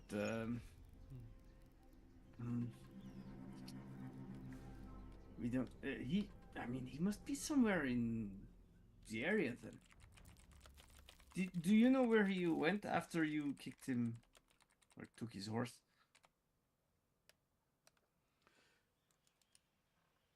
We allowed him to escape. It is not our belief that we should slaughter somebody for their ignorance. And many people boast about threats without any real capacity of doing so. He escaped over towards the marshland, northeast of my village, which would leave it west of here. Is there any settlement out that way? Settlement? Settlement. Amen. Village. A few Settlement. lone farmers, but not very much outside of that. Because I was going to ask if anyone's in, contact with them. Have they not contacted back lately? They did not come back. We figured they were too afraid of us. Now knowing that they were a wizard, we should have killed him. We should have. Should have. But So is it- aside from the wizard, there is also another person. I think, would be wise to know if this Rathven fellow is somewhere in. There was a roguish type who escaped the tombs with us, or the underground city. You were in What? the catacombs? Did you not know? It's where we woke up. No, we just met you today. Oh right, yeah. I thought this was the.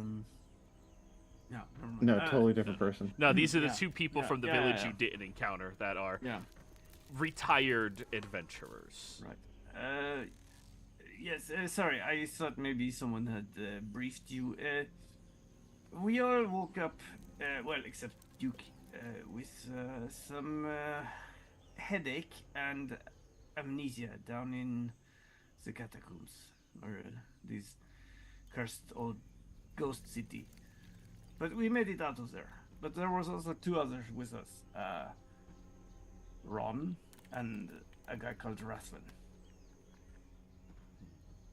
Ron is still in Duraja, I believe.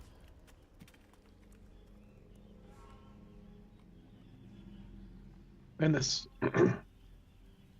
forgive my misstep, Miss Ada, but this Rathven stole from us, was a thief.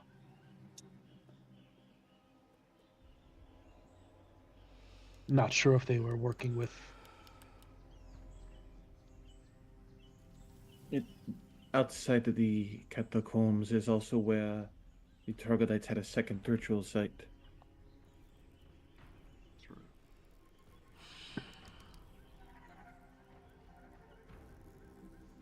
We have not welcomed in any outsiders since our return to our village 10 years ago. This Rathven has not made an appearance, at least with us, but I will be sure to keep it in mind. If you notice a chickmunk approaching you, it is not food. It has a message. Is that what sort of creature is that? It is a chipmunk. A chipmunk. Yes. Chipmunk. Duke Yeah, chipmunk. looks over at Cat and is like, "Is this going to be a problem?" No, I get free food all the time, so I'm not want for hunger. Right. Just wondering if you had like some natural instincts that kicked in when you see a critter that darts across. Yeah, we call those Adolin. Looks over. Do not listen to any word this cat says. It's all crazy babble. And quite idiotic, to be honest. All right then. He takes a step back. He goes over to Damson, and he's just like, I can't help but feel they have some kind of tension going on between them. Yeah, they are conflicting based off personality. Though Cat tends to be right more often than Ada in their little squabbles. You know, Kat, there are, if I recall correctly, I don't know exactly where I learned it, but there are cultures where they eat cats. You should go there once. I mean, Wow. just like how it comes down to the culture that eat humans. Let's just say there's stuff I wish to say to you. They cannot about eating of cats and everyday occurrences.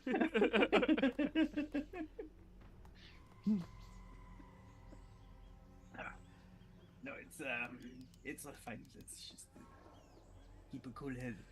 Where are you all planning on going, or are you staying in one of the villages for a while? Well, we were promised a wagon and some donkeys A donkey. over. Wasn't it 2 donkeys? No, one. 1 or 2 donkeys over in Some. Kharashan. Some donkeys. Donkey. Yeah. So I suppose we will go back to Kharashan and stay there for a bit. It would be nice to have some time to get our bearings a little bit. It seems like everything we've done since we woke up is fighting either ghosts or troglodytes. If we have any information to share with you all, we will send the information directly to Karashan for you. So, So, you're going to be staying in Karashan, not Daraja? Daraja was the Is- first place you guys went to. Yeah. Yeah, but isn't Kharashan where we were going to get the Wagons wagon? and everything. Yeah. Right. Miss Ada, maybe after we Karashan, we should head to Daraja just to check everything. Sure. I mean, it's not too far away from each other, so. It's up to you. so, why is there such a hatred towards wizards? Like, other than the ruins, is there anything other reason? Do we need reason? They are the cause for all of the major blights of our world. They craft these magics without consequence or care for the ethics of the individuals who learn them. They allow the spread of this magic that would infest the minds of the youth. People no longer knowing how to farm, no longer knowing how to skin or take care of their own. They are stuck living a life of luxury without ever the promise of knowing the value of hard labor. But you shouldn't disregard mundane people as well. I'm sure some of them might be able to create some sort of blight also. We have encountered mages in the past, and I can only recall one whom was not a villain.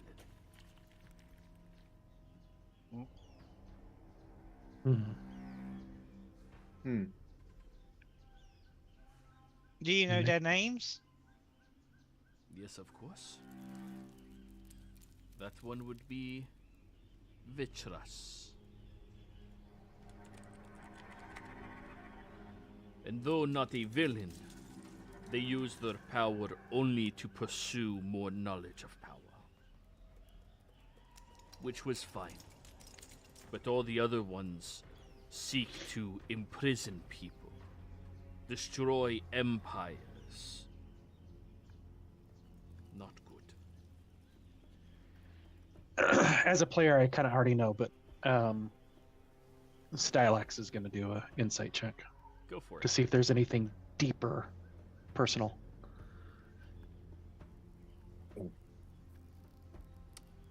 For him, yes. You can tell there's a pain when it comes to discussing mages. and she seems to reflect that as well.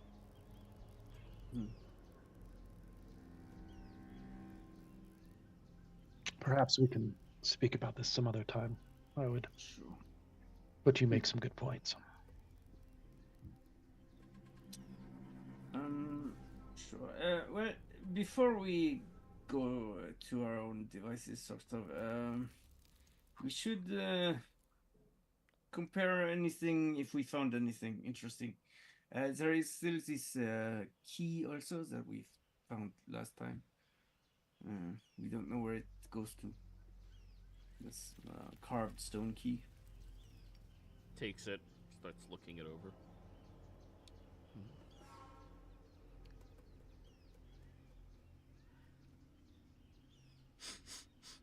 He sniffs at it, licks it. The sentiment is the sentiment in it, the type of stone that this is, comes from a very salty earth, not exactly mountainous, but hillish instead. It is white as well, and white stones are very rare. I would believe that this more than likely stems from. Let's bring you guys over to this map.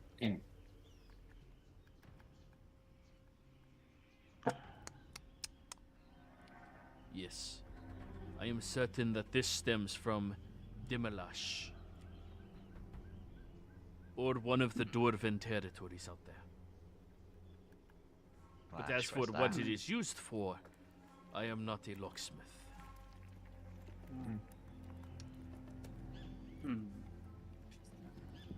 Was there any chest or anything in like the chieftain's area? Yes.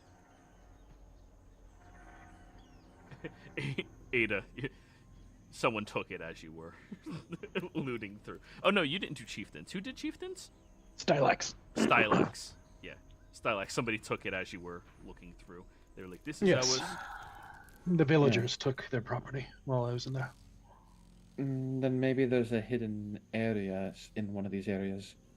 And perhaps we should go through them together as a group just to see in case there's something hidden. Well, I think Cat holding all the tools. I didn't find anything, guys. Well, I think we should take some time just in the whole area to see if we got everything of value. Yes. We are going to be setting up a trap for any of the troglodytes that might be trying to return home. Do not be disturbed. And you see as the woman picks up a troglodyte body, gets a pike, and just sticks its head on the top of it to make it look like it's standing on guard. That works. It starts getting to work. Alright, Cat starts pouring at it. It's a scratching post. That smells horrible, mind you. Feels like shit. But yes, you're more than welcome to stay here a while longer. Would you like to Arcana check anything? Those of you proficient in Arcana. Sure, if it's presented to me. I do want to go to the ritual site to do an Arcana check, because I want to see what kind of rituals they were performing here. Very well. Go ahead and roll an Arcana check. Okie dokie. I will say these new sheets are fast at loading. Mm-hmm. I have noticed that. Yeah, I still need to test it with a cleric's character sheet, but that's the stress test. I rolled at disadvantage with a whisper again, sorry. It's fine. It's still a 10. I mean, it's definitely something surrounding death and sacrifice. If you had the notes on the ritual, it would be a lot easier for you to figure out. Also, if you could read the notes on the ritual. Yeah. But apparently these troglodytes didn't keep notes anywhere. Danton, come over here. Check this Uh, out. This kind of.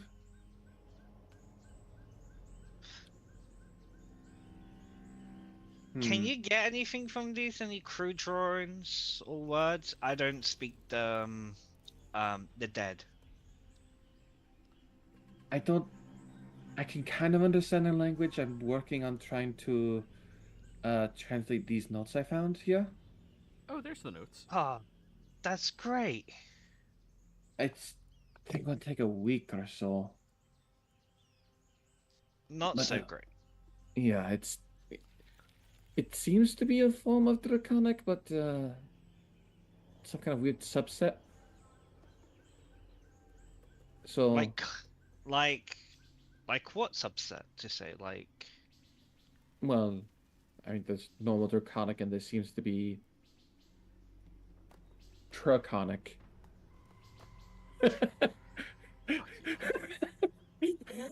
draconic. Huh. I just came up with that on the spot. Yeah, I can Well, tell. It's either that or troglodyte. Like a DD. Troglodyte. I like that one a bit more because it tickles the tongue. I think it's called Troglock. Troglock. Frogish. Frogish. Okay. Anyway, Okay, it's, then.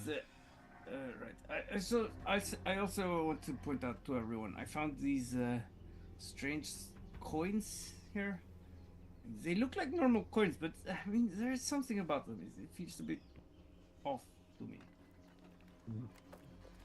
Maybe it's I don't know. You are the magic experts. May I keep one?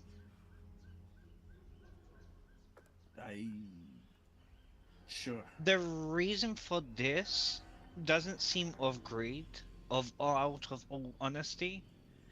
If we split them among our people, us, then if somehow they go missing or something, we can evaluate what actually has happened and we still have them as backup, instead of just one of us having them all.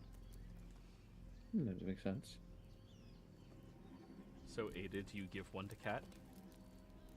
Yeah, I let Cat take one. Yeah, I reach out to take one. Okay. Cat, make sure you distinguish that gold piece separately from all your other shit. Are you showing this to the villagers? I'm sort of assuming we're discussing a bit by ourselves now after we split up from Nora and Very well. Halim. Yeah. They're setting up the trap with the pikes. Did anyone find anything magical while they were looking around? I can try to take a look.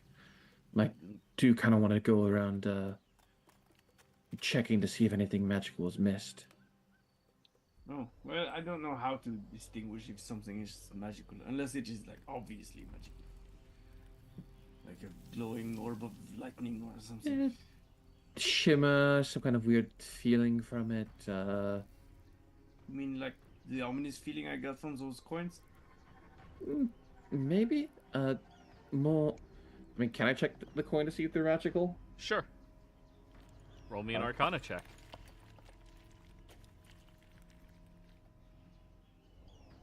And There's definitely the potential for some amount of magic to be on them, as gold is a conduit of magic.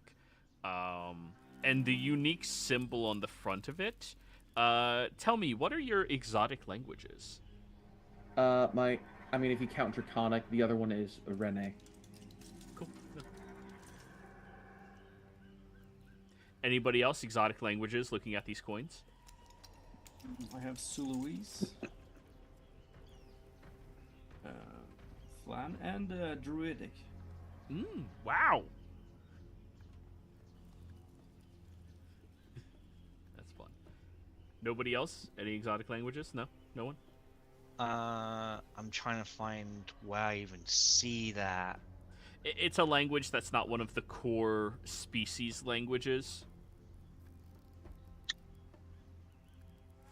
No, I mean like on my sheet.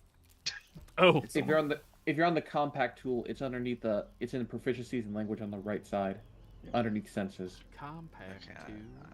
turn it to compact. Question actually about languages. Did we? Because there's no, like it doesn't seem like the new edition introduced any like regional languages or stuff, from the setting.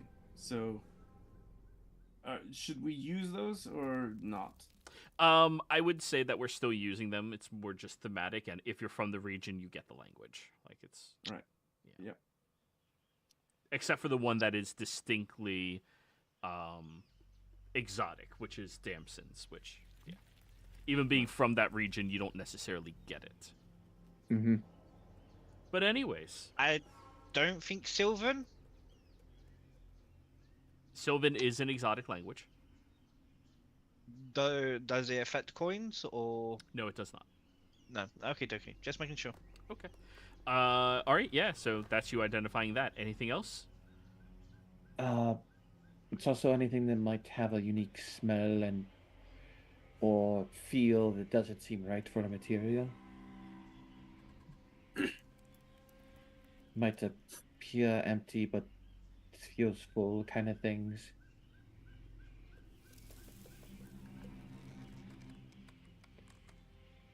I can also just put up detect magic if you want me to, and see if anything you got to was magical. Well, I didn't find much. Some parts of cloth, crude nails, nice wine, and well, there's those coins. Apart from that, not much. Okay, I found some rope. I found some manacles, and I found a ring. the rings and rope and manacles can be magical. I drop it all in front of you. Oh, you I- can also check these, these gold medallions that we found. I don't remember if we actually checked it before. I will quickly put up a detect magic to see if anything here is magical that we gathered. Okay. Then you ping the things that are magical.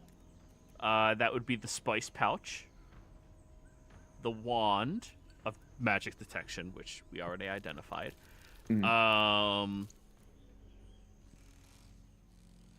No, Duke didn't get anything magical, did you? No.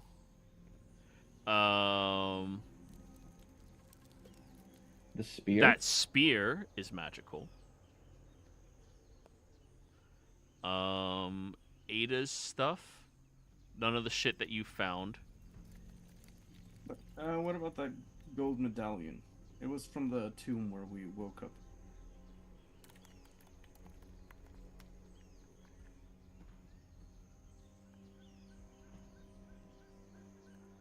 Oh, is it one yes, of yes, the yes. crypt? That is magical. Yes, yes, yes. But you guys already identified that before, didn't you? We did not. Oh, No. well, yeah, it is magical. And there was something else I told you guys to remind me of. The spice bag. Spice bag. The spice. The bag. Was that Yep. it? The spice bag? Yeah, it was the empty bag of that had a smell of spice from Yeah. within. Okay. But yes, that is magical. And it seems conjuration is the important magic. The spear is abjuration. Okay. That is magical. Let me. Can you also check these? There's pull out that also the handkerchief we found in the first tomb as well. It had two. Well, it had the initials AD on it, if I remember correctly. I haven't transferred everything from the old sheet. God, that was so long ago. Let me just open up your Yeah, old it was the sheet. first It's right there. session, So yeah. Yeah. All right. I assume we put that in bio. No, it's right under the golden amulet in my inventory on the old sheet. Golden. I think it was AD or AA on the handkerchief. Golden and oh, you already opened it. I don't see any text in there. Oh, okay. Yeah, I'll have to go back through my notes. But I don't believe the handkerchief was magical. Oh. The amulet was. The gold necklace was magical. Can I take a few moments to try and identify what each one is? Sure. Type out which one you were doing, and then we'll have you roll the check immediately after. Can we just assume we're taking like a short rest or something? Yes, absolutely. Yeah. I'll start with the amulet. Then Arcana it. Correct? Yeah. And this is the golden amulet that Ada is Yes. bringing forth. The magic emplaced upon this seems to be something that is meant to be protective against certain versions of necromancy, based off of the knowledge that you gained while you were down inside of those tombs. They had produced the lantern, which was able to reject the non-sentient undead away from the individual, but there was specific portions, I believe it was, that you read inside of the library. Sorry, I'm going way back on this as well. Yeah. That you read inside of the library. There were specific portions speaking of the amulet that they were utilizing in the production of the ritual that was making the people go crazy and then become undead. So you might have just looted that from somebody. Okay, I'll convey that to Ada. And then the spice bag next. Doo-doo-doo. No, yeah, just I remember where we found the amulet. If that's the question. No, we were talking about the handkerchief. That's the one we couldn't identify. Oh, right. Yeah. Yeah. 5. You sense magic on this, but everything about it just seems so mundane to you. I don't know on this one. This one's weird. It might need spices to work. You don't know. Like, Maybe you put something in it. We got it. The spear. I can help you with this one. all right. Natural 20. Well, apparently you Nice. can't, Cat. I'm sorry. But Oh, that's a shame. The natural 20s don't show up in green. oh, Yeah. that's ass. There has to be a setting to do that because that was. There's Yeah. gotta be. Earlier there was like, yeah, I don't know. I'll look into the settings for that. You don't know the exact effect because you haven't identified it. She rolled high enough okay. to notice the type of magic it produces, but you don't know the specifics. Once you have somebody who can identify something, you'll learn more. Yeah, I can't cast identify. I can just tell you kind of general effects of what it does. Yes. Okay. This spear, the craftsmanship within it seems incredible. The meticulous nature of the carvings of the runic markings definitely stems from somebody who has a very vast amount of knowledge when it comes to weaponry, the craftsmanship of them, and even enchanting them. You can tell that this has the magical property that makes it capable of striking much more true to its targets.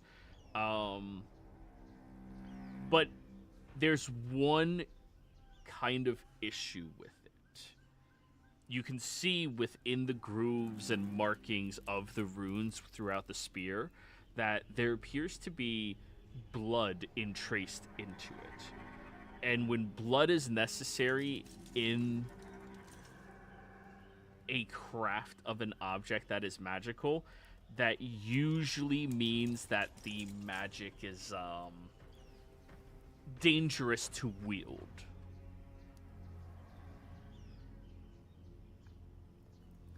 Well, this one here, based off these markings here, makes it strike more true, but... Yes, it's an incredible spear. It's very good. But Ed, if you look here in these grooves here, do you see how there is blood entraced into it? It's a little dirty, yeah. It's not just dirty, it's carved into it. If Ooh. something like this is made with blood for an enchantment, it's usually there's some kind of drawback. Probably for the weak. And it's dangerous to wield. Interesting. You're just saying everything I that would- lacks legs. I wouldn't recommend it. But it's you if you want to. Challenge accepted. While I still have this up, I think we should check some of the other places just to make sure, since a double check doesn't hurt, right? No, I agree. So it could be that some of these stupid villagers took some of the most important stuff. Okay. What else are we identifying? Was there anything else in there? The pouch, the spear, the amulet. Oh, were you saying The something? antique hunting horn. Let's see if this has anything magical. Maybe it plays a tune and Monster Hunter plays. Sure. Any magic coming off the hunting horn? Go ahead and roll an Arcana check.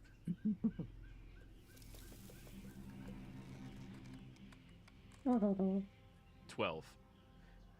No, there is not. No, It's- that one seemed. The plaque it is on is beautiful. The polish is nice.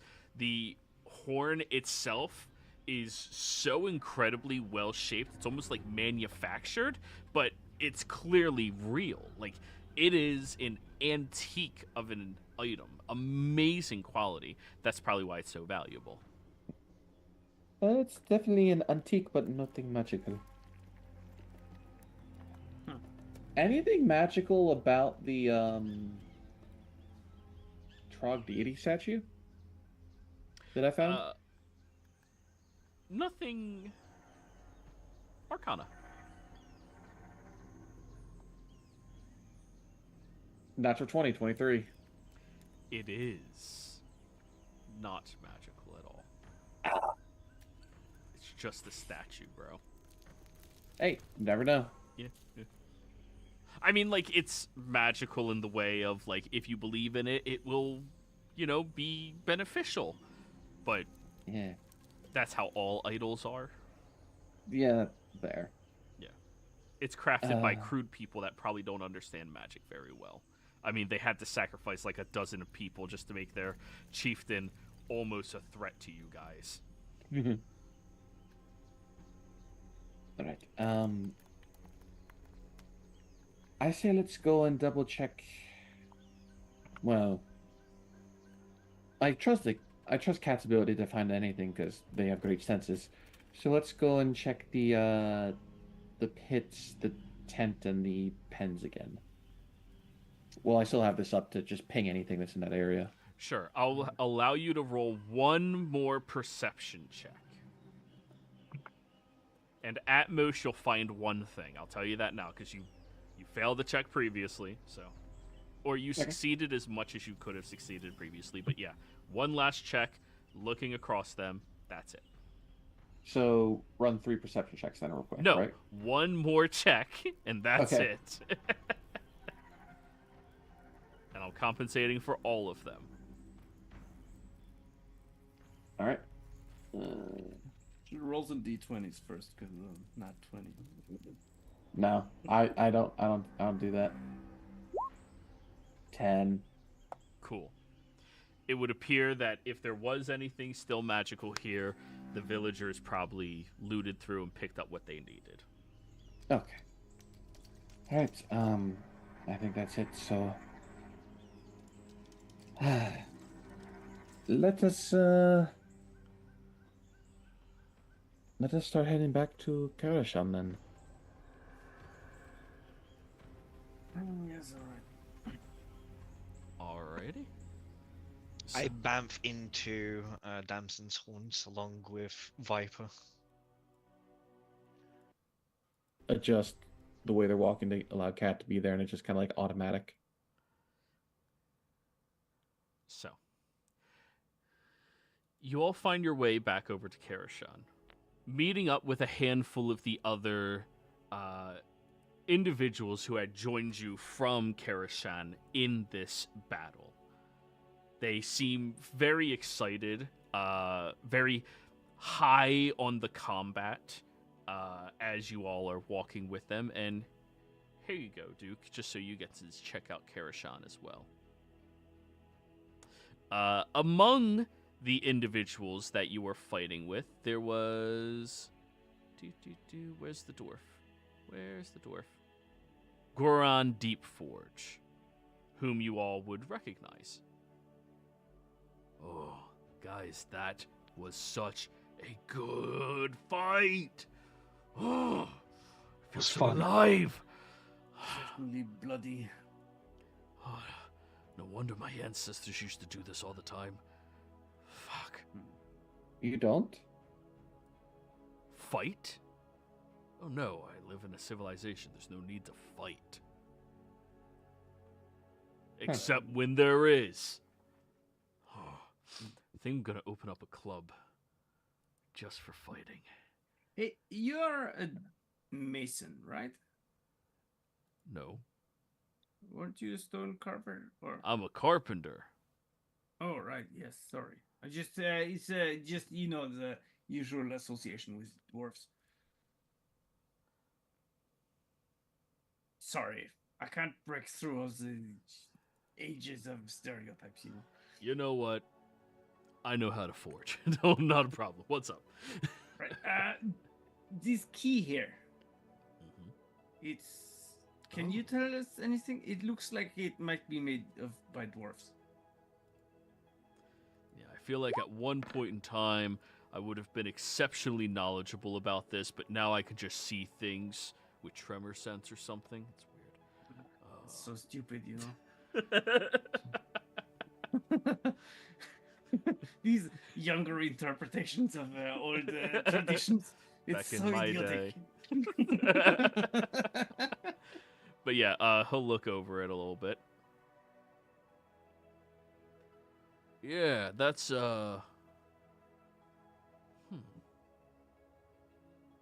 that's a locker key. Let me look at that closer. Yeah. We use these types of keys when we're doing long excursions of excavating through mountains or hills. Sometimes it's not worth the trip going all the way back up, so we create and chisel our own keys. Interesting thing about this, and he snaps it in half. Oh. And then places it down into his palm and pulls out a water skin, pours it, and pushes the two pieces together, squeezing them.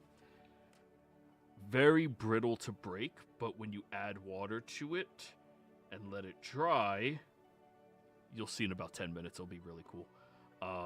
It readheres back into itself. Huh. Cool. Or it's a Does it salt ha- lick key and I just destroyed it. But you would have to hold that there for 10 minutes. Yep. That is a Us- choice. Us dwarves have vice grips. I respect that. Live a life of vice. Live a life of grips. Right, get the grip. Right, sorry, let's stop with puns. So is there, can you tell anything about sort of where it might specifically be from? Because Halim, I think it was who said it was, the stone might be from a place to the west. Yeah, the only place relative to around here would probably be the mines over in the hills of the Tuzman. The Tuzman Hills. Right. Are you guys on this map? Yep. Yeah, you are. Cool. Yeah, he said Yes. Dimilash or something. Yeah, Dimilesh is one of the big cities in that area. Right. The Tuzman Hills. He's telling you where the rock specifically would come from. This hillside area here. Yeah, over there's quite a few different excavation sites, though right now they're not really functioning because labor laws and shit. Humans are sensitive. They want bigger holes to be carved out for them so they don't hurt their backs. If you can't be in a dwarf's hole, don't try to dive into a dwarf's hole. Damn, it's time to giggle at that. You're right. I make a point of trying not to dive into a dwarf's hole. Right? Yeah. Humans are so brittle. He looks over at you. Right? Right. No, I'm not going to say all humans are brittle. That would be a vast over-exaggeration, right? But not all of them are as tough as you, right? He, like, punches you in the arm, Ada. Yes. I'm very tough. Yeah. At least I know That how is going to fix my- bruise. I know how to make I, ointments and fix myself if I'm not tough enough. What are you saying, Kat? Can I see an insight check of how much that actually hurt Ada? That's up to Ada. Sure. Yeah. I mean, I'm trying to make a note of trying to seem like it doesn't hurt as much Yeah. as it probably did. Deception, then. Alright. PvP. PvP. Oh, damn. Cat. Yeah, that didn't hurt her at all. He probably didn't hit that hard. Ada. Wow. Smile. Yeah, not a problem. Internally, fuck, that's gonna bruise. Shit. Why? Why do people just punch? I have a question for you. Yeah. Yeah. Do you have books on known traders? Because it is the guild hall and everything. Oh, the guild hall. It absolutely has. I mean, every guild member that crosses through the area, the master guilds or the master guildies are always kept within our ranks and books as well. Whenever there's a new master appointed, master mason, mason carpenter, stuff like that, we have letters sent out, and they have to do a tour to all of the major guild halls. And Because I don't know if any of us are masters, but maybe we've been noted down in any of them? be more than happy to check for you when we get back. Oh, and see? And he holds the key. It adhered back together. A little bit of moisture, that's all it ever takes. The weird thing about that key, though, is he reaches into his pocket and he pulls out a brass key. Us dwarves like to sign our things. And he shows you on the pommel of it that it has his initials on it, GD. Right. That one doesn't have any initials on it, which is weird. I mean, how are you supposed to keep track whose key is who to which locker? You write your name on it, right? Right. And it's Unless crafted well enough, you can tell, they made it purposefully, but they wanted to leave it unidentified. Hmm. All right. Well, it's good to know. Wish I could be more help. No, it's actually been a lot of help. If you guys are heading out that way, let me know. I have a cousin who lives out there. Oh. Yeah. What's his name? His name is Gordon. Gordon. I know, Goran, Gordon. He's younger, so he got more syllables. Is he part of the Freemasons? None of us are free. We're fighting. Gordon Freedorf. Freedom. Instead of Freeman. Yeah. Man, let's if you of course will allow me to look over those books with you when we get back. Sure. Do you mind if we do that like tomorrow? Oh yeah. Think I'm gonna head home to the missus. You know what I mean? This guy gets it, and he points at Stylax. This guy gets it. Sure, she doesn't jump in any. No, never mind. Duke just laughs. Ha ha ha! I have no idea what you're talking about. Come on, humans, say it.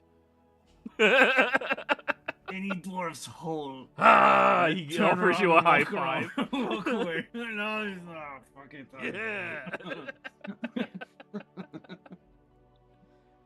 When you're with a dwarf, you're allowed to say that. It's fine. If you're cool with the dwarf, of course. No, well, I hope I am. Yeah, we're cool. Cool. Yeah. Anyways. So, you guys make it back over to the village of Karashan. Now that you're here, you see he and two other individuals are greeted with a large amount of reverence for what they did as they all start boasting about their triumph that they just succeeded in. And even all of you are being regaled for this as well.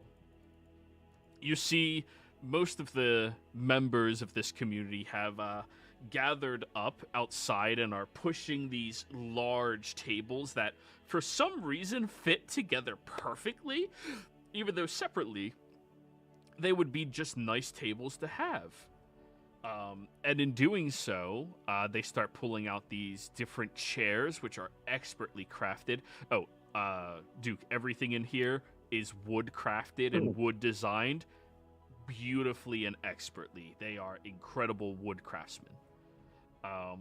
And they start bringing out pots of food, some roasted boar. They bring out entire turkeys, minced potatoes, all of these phenomenal different foods to help celebrate the victory over the troglodytes.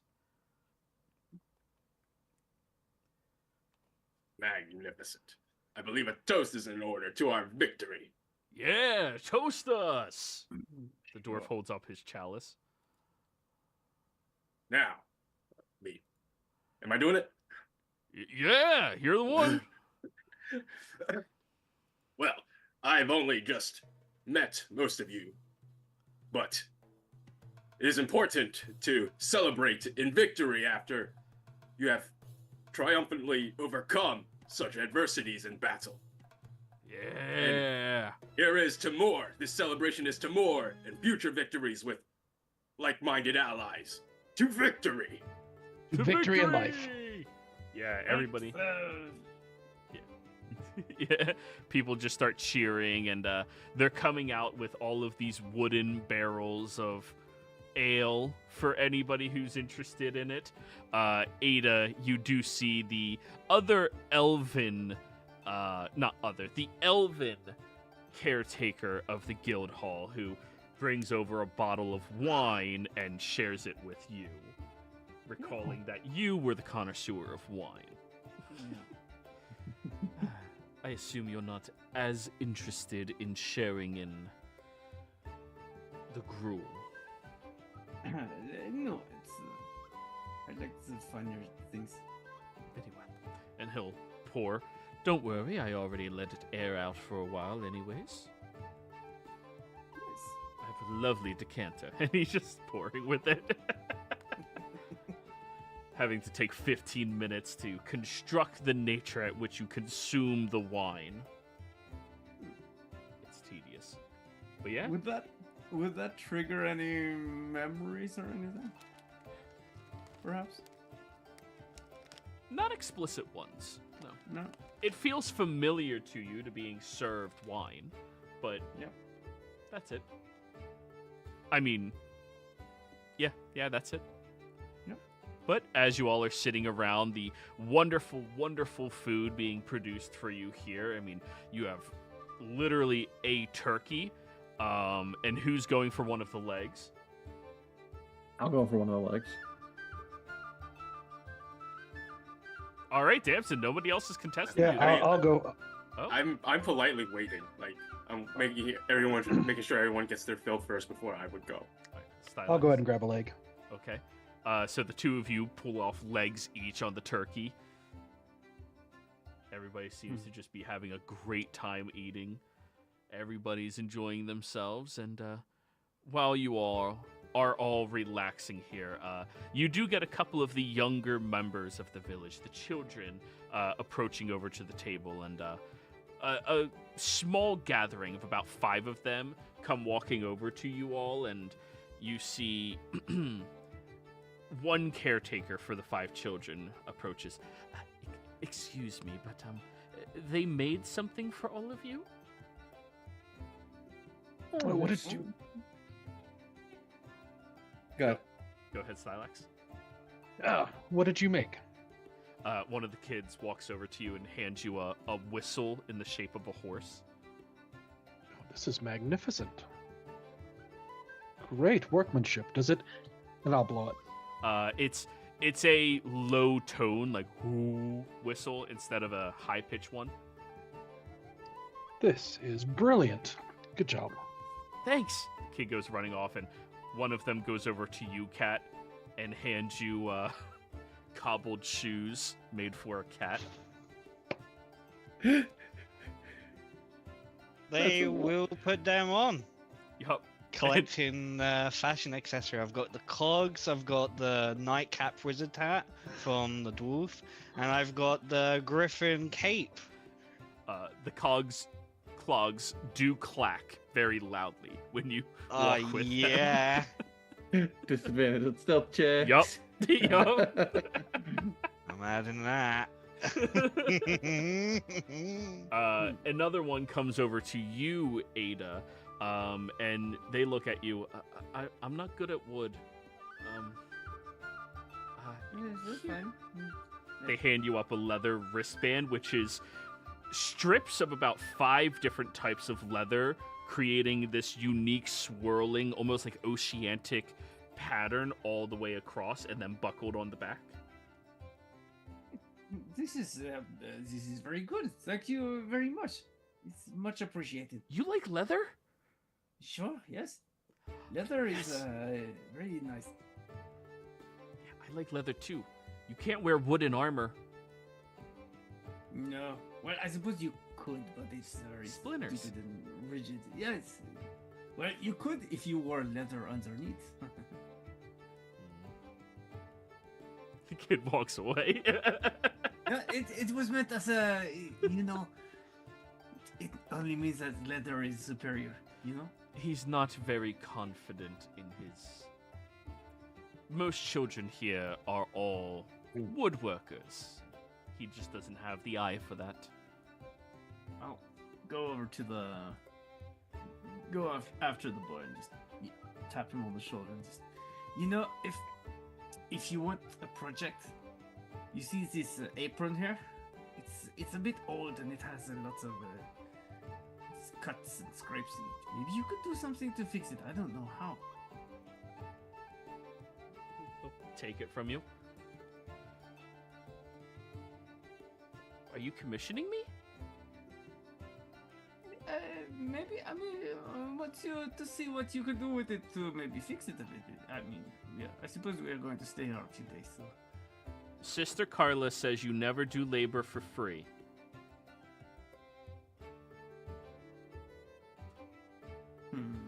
I want a dozen cookies.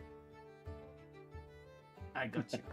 Good. He goes running off with the apron. It's a little kid. He's not going to be like 5 gold. Nah, cookies. Yeah. Okay. He'll work endlessly. That's why we have child labor laws. Damson, as you are sitting there, one of the kids walks over towards you. Hi. Well, hello there.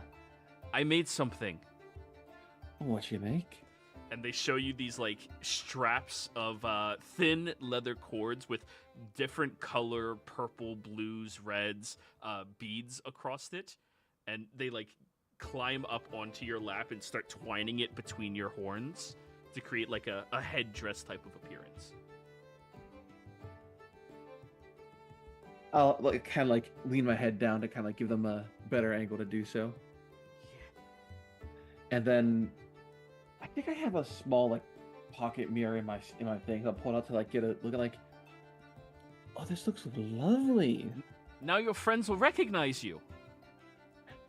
Good point. It's the only Dragonborn that you can remember ever seeing.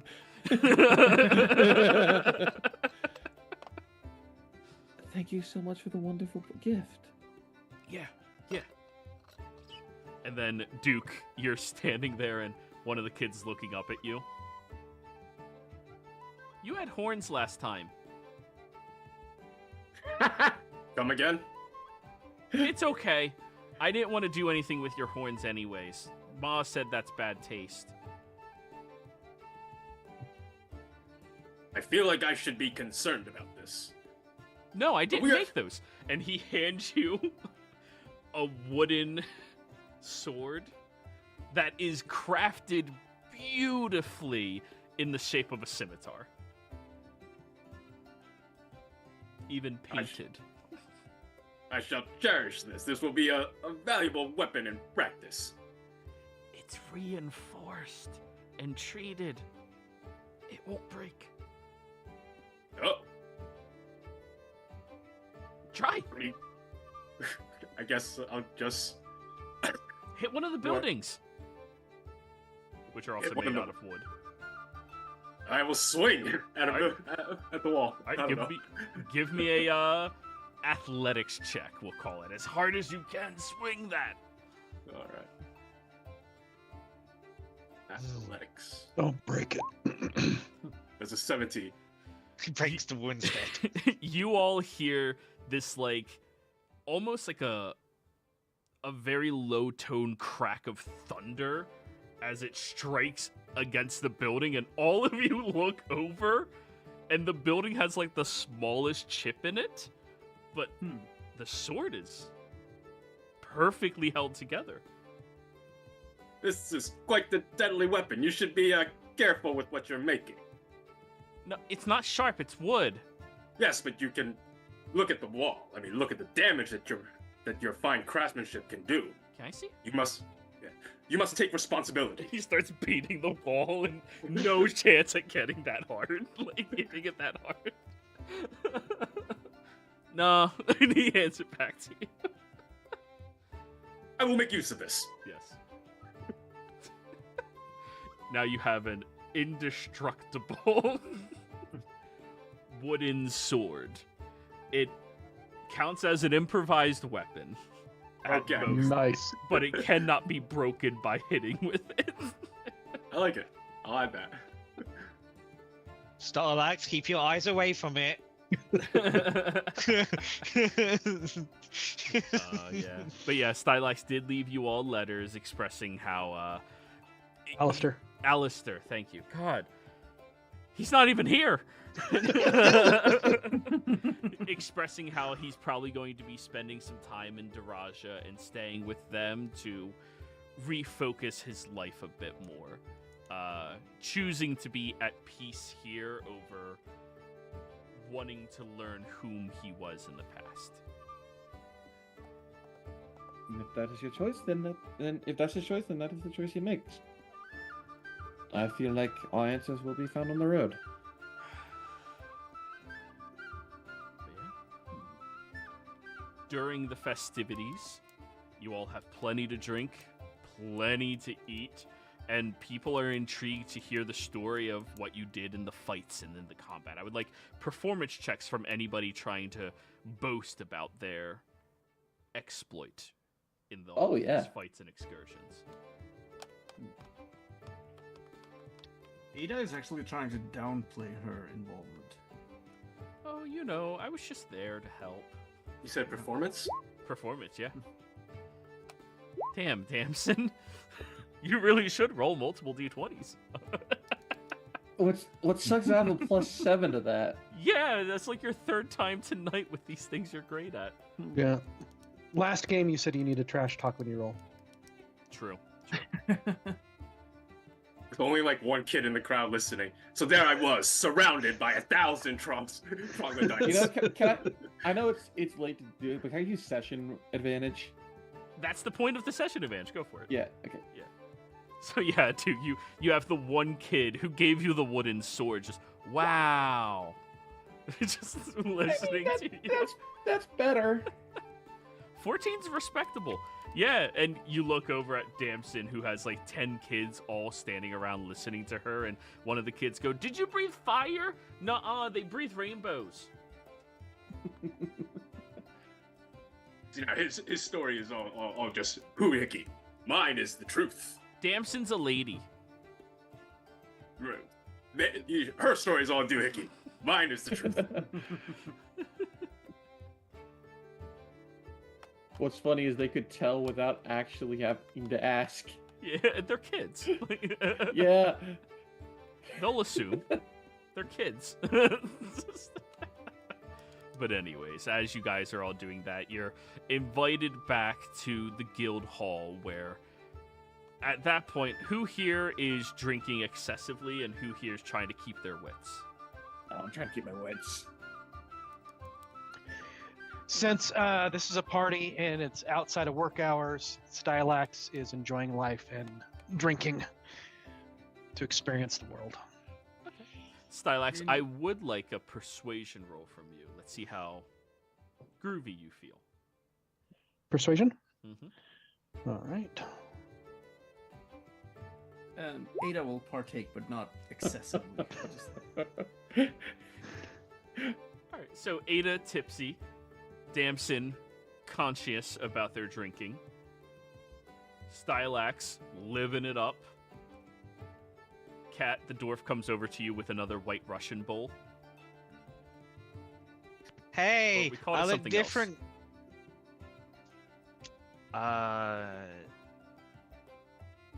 I don't remember what we called it. We called it Before I something wrote else. down. What it's vodka and milk. Just... But yeah, he goes, hey. Hello. Look at How are you you in doing? your little boots. Yes. I made you another hat. Oh, really? Yes, we call these sombreros. Sombreros. Yes, I got the other one a bit bloodied. Oh, they clean right off. That's good. Wonderful. And he holds you up and looks at everybody else. Look! And he puts a sombrero on Cat. Look at him! Look at him! You look so adorable, Cat. With a little pause. And he just puts you back down. They Wait. do not comprehend what you are. Can I do a little jiggy with the clogs? Oh yeah, performance.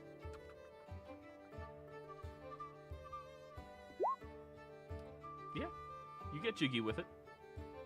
Yeah. But yes. Cat, are you keeping your wits about you or getting crunk?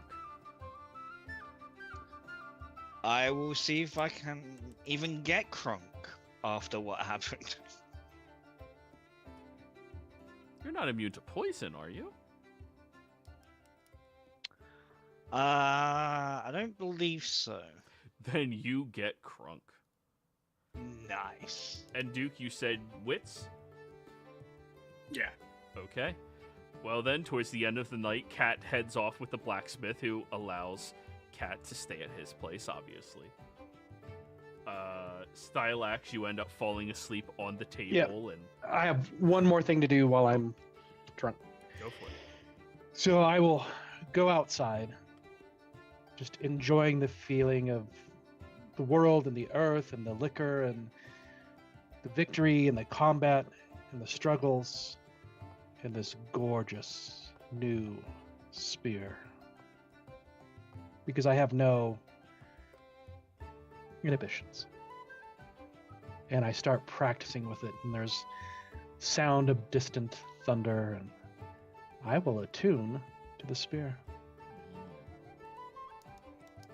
All right. Keep in mind, you are cursed. But now I you're know. attuned to the +1 He spear. challenged me. I. Yeah, Yeah. yeah. I will spend my night starting to translate this book or the ritual notes Alrighty. because I need to do that for a week. And everyone else, you have a. I'm with the dwarf. You all have a. That's it. You all have a great time here at this party, enjoying the livelihood, the welcoming nature of all of the people. It is amazing. And then, in the morning when you all wake up, the party seems to still be continuing. They have bacon, they have eggs, they have more pork, they have grits. Whom here, as a character, enjoys grits? Stylax would. I'm not sure as a person what grits are. It's kind of like, Oatmeal, but less flavor and more grainy. Yeah, it's hominy, which Okay. is similar to like a corn, but it's been kind of ground down, like a malto-meal. Do you call malto-meal Okay. cream of wheat, but with Like ground a corn? porridge. Yes. Yeah. Porridge. Yeah. It's a porridge. Yeah, it's like a corn porridge, like in texture-wise and creaminess. It can be But you- savory or sweet. I mean, you can make it different ways. Hey, I will try some. I'll try Does- some, yeah. It's. Yeah, no, I think Cat would try some. Okay. So, whom among you do you think enjoys it? Porridge, the poor people food. Meant to fill your belly. I'm imagining Stylax probably ate a lot of it in his training. Absolutely. Peter probably wouldn't enjoy it that much. I probably think wouldn't- Cat might, because presentation, they can just change the flavor to whatever they like. Then it's just the texture. Let's go. Yeah. I don't think Duke would try it, but if he saw multiple members of this new party that he's traveling would try it, he would try it and he would really much enjoy it. Okay. And Damson? I think she might enjoy it, yeah. Okay. So, while you all are eating breakfast, having your morning ales and wine, you are approached by the same leader of this village.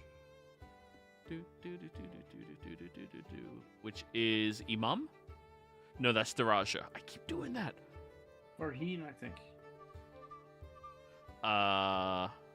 Who did you say approached? I'm sorry.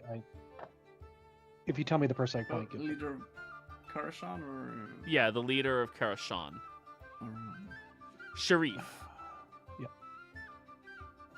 Sharif walks over towards you all at your table. Hello. Oh, no.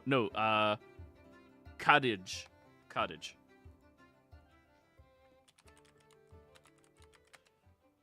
Greetings. Or Khadija, I guess. Khadija. Yeah, Khadija. Yeah, Khadija. Greetings. So, looking at what people from our village was able to find at the sites, most of our belongings have been returned to us. Did any of you get the crystal ball? No, I did not find it. It's a crystal ball. No, I sort of forgot to look for it in the heat of the battle and all that. It is all right. I wish we could retrieve it, but I'm sure you all did your best. And I am positive all of you are trustworthy in this as well. We will have your wagon fully constructed, 100% operational, before the evening is done. We have 6 of our finest crafters working on it right now. Oh, I expected we would have to wait for like maybe a couple of days. It's We will not make you wait. right. Well, I guess I better go find some cookies then. However, we are not saying that you must leave. We are just going to have it done for you. And you will have your pick of any of my personal donkeys. I will make sure I pull forth my 3 most powerful ones. Are we allowed to name one? Do you have names for them? We don't really name our beasts of burden around here, so Oh. I just go, donkey, and then it comes. I want. We should have one called Kong. A donkey named Good, strong name. I like Yes. that. Good, strong name. Kong.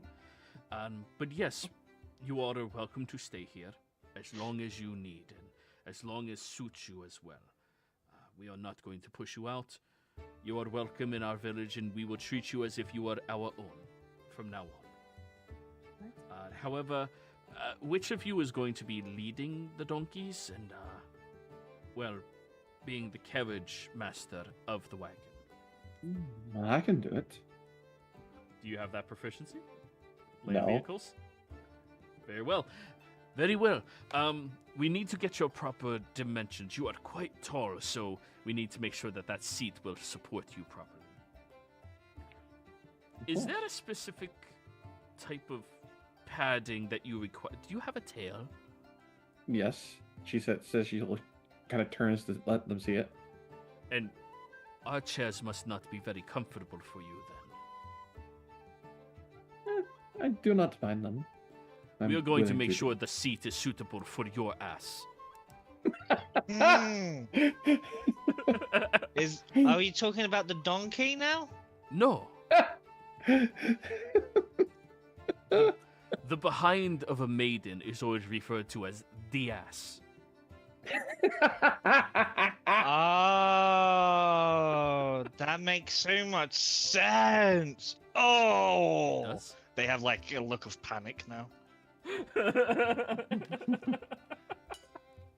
But yes, so we do need to bring you with us to make sure that that will be suitable for you.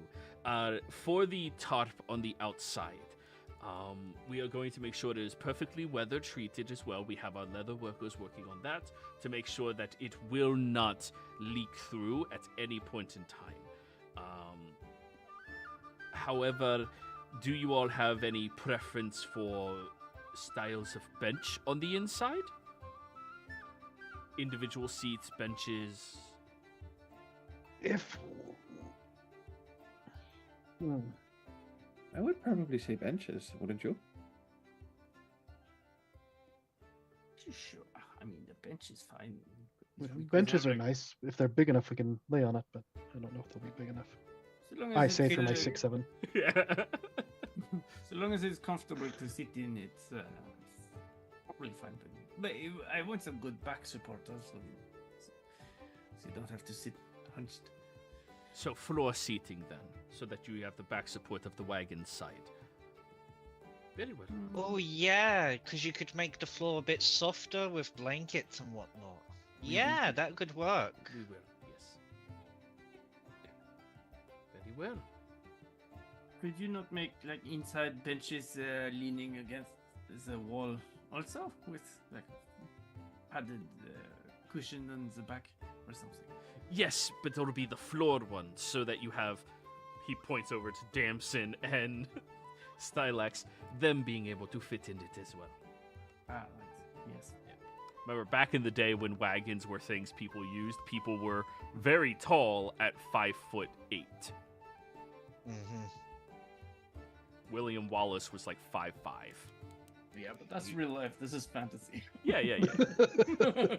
Hey, you guys said you wanted hard mode. Just that means We no did. back support. No, just. But no, he will construct it as best as he can to suit all of you. With any other special accommodations? That Can is we not an have- ass that is too big. Could we have it so that on the floor underneath it is like a section for like storage, so you can kind of like we can pull up like the whatever padding we have, and there's like storage space under there. Yes, we can. Yeah, like a secret compartment of sorts. Right. I mean, For we could- snacks. Who the hell is this guy?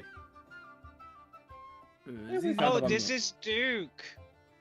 They picked me up along the way. How are you doing? The name is Duke. He fought magnificently and valiantly. Enough said. Yes, we will make sure it is met with your specifications as well. They don't Also, like I- outsiders unless they know.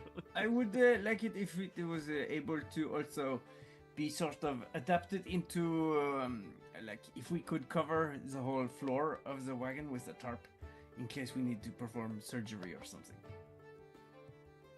Would you also like some drains in that area as well? would be No, I'm thinking like if because if For excess maybe. bleeding. right, yes, sure, that could be fine. Makes it easier to clean. Right.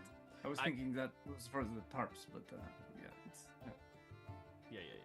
No, drains in the bottom, so like if there's a lot of blood, you just like sweep it into the drains. Mhm. We're gonna call this the cabin the ambulance. yeah. Would you like us to write something on the tarp on the outside? It's not at this time. I don't think. Very well. We will reinforce your secret compartment for storage with a thin sheet of metal. Will iron suffice? It's good unless you have lead. You want Lead. lead That's very heavy. under where you sleep. Lead Yeah. it's not good for your health. It's not. You guys know more than I do about these things. Maybe some adamantium. I have imagined. I imagine Stylex go bad for your health. Just- but Back in my day, our sippy cups were lead base. well, we could do steel as well. If Whatever you- they would like. If you would prefer.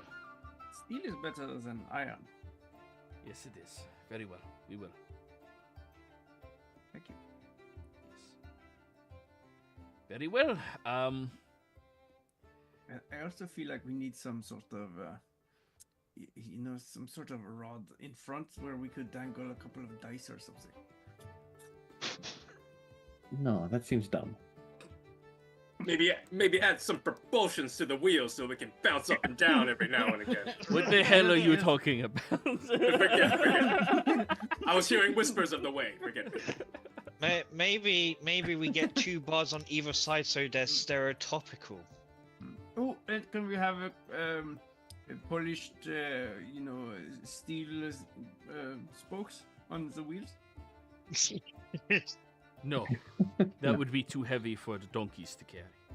We just get a better grip on the ground. Yes, it's just a lot heavier for the donkeys. Alright, Yeah, guys, you don't that's- want to overburden the beast of burden. My wagon, yeah. Yeah. No. So, have No, any of I- you ever seen Undercover Brother?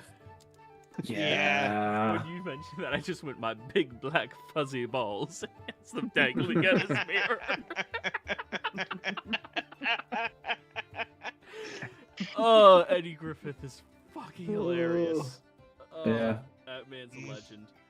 Anyways, well, with all of your unique specifications, give us until the end of the evening. It will be finished. You are by no means forced to leave. Thank you. Also, do you know who is the best baker in town? If you want cookies. That would be Synth. All right. Synth Salatus, Thank you. of course. I'll go along with them so they can get dimensions for the seat. Yep. And it's literally they just have you sitting down and like they periodically like carve into pieces of wood to, get to the position where inevitably you don't realize everything you've been sitting on up until now has been uncomfortable until you sit on what they made into a perfect wooden cushion for you. It curves exactly with your tail in mind, so your tail's never being pressured to sit upwards. Now it is sitting perfectly level and flush, and wow, does that make a world of difference. Oh, that is a world of difference. This is wonderful. Thank you. I am very good at my job. Indeed, you are. Yes. Ada, I assume you're going to Synth. Yeah. I'll bring one of the bolts of cloth. Okay. You walk in there, and she is currently sitting down, by the looks of it, preparing bread to be put into her massive oven. And it's strange. It's not like bread that you're used to. For some reason, you think bread should be like loaves, but for them, the bread seems like flatter, and she's sticking it on the inside of the wall of the ovens. Hello. Hello. I hear you are a very proficient baker. I am, yes. I mean, I mostly do it out of joy, but yes. Nice. What is your preferred type of cookies? Oatmeal. All right, I will have 24 oatmeal cookies. Okay. With raisins? Half with raisins. Very well. And Is this enough? I'll pull out the bolt of cloth. I mean, I could certainly use it, but I would not expect to charge you for this. Not after the help that you just gave to our village. Well, all right. But I could use Sure. it. Well, you can have that. Thank you. Yes. I definitely don't want to charge you.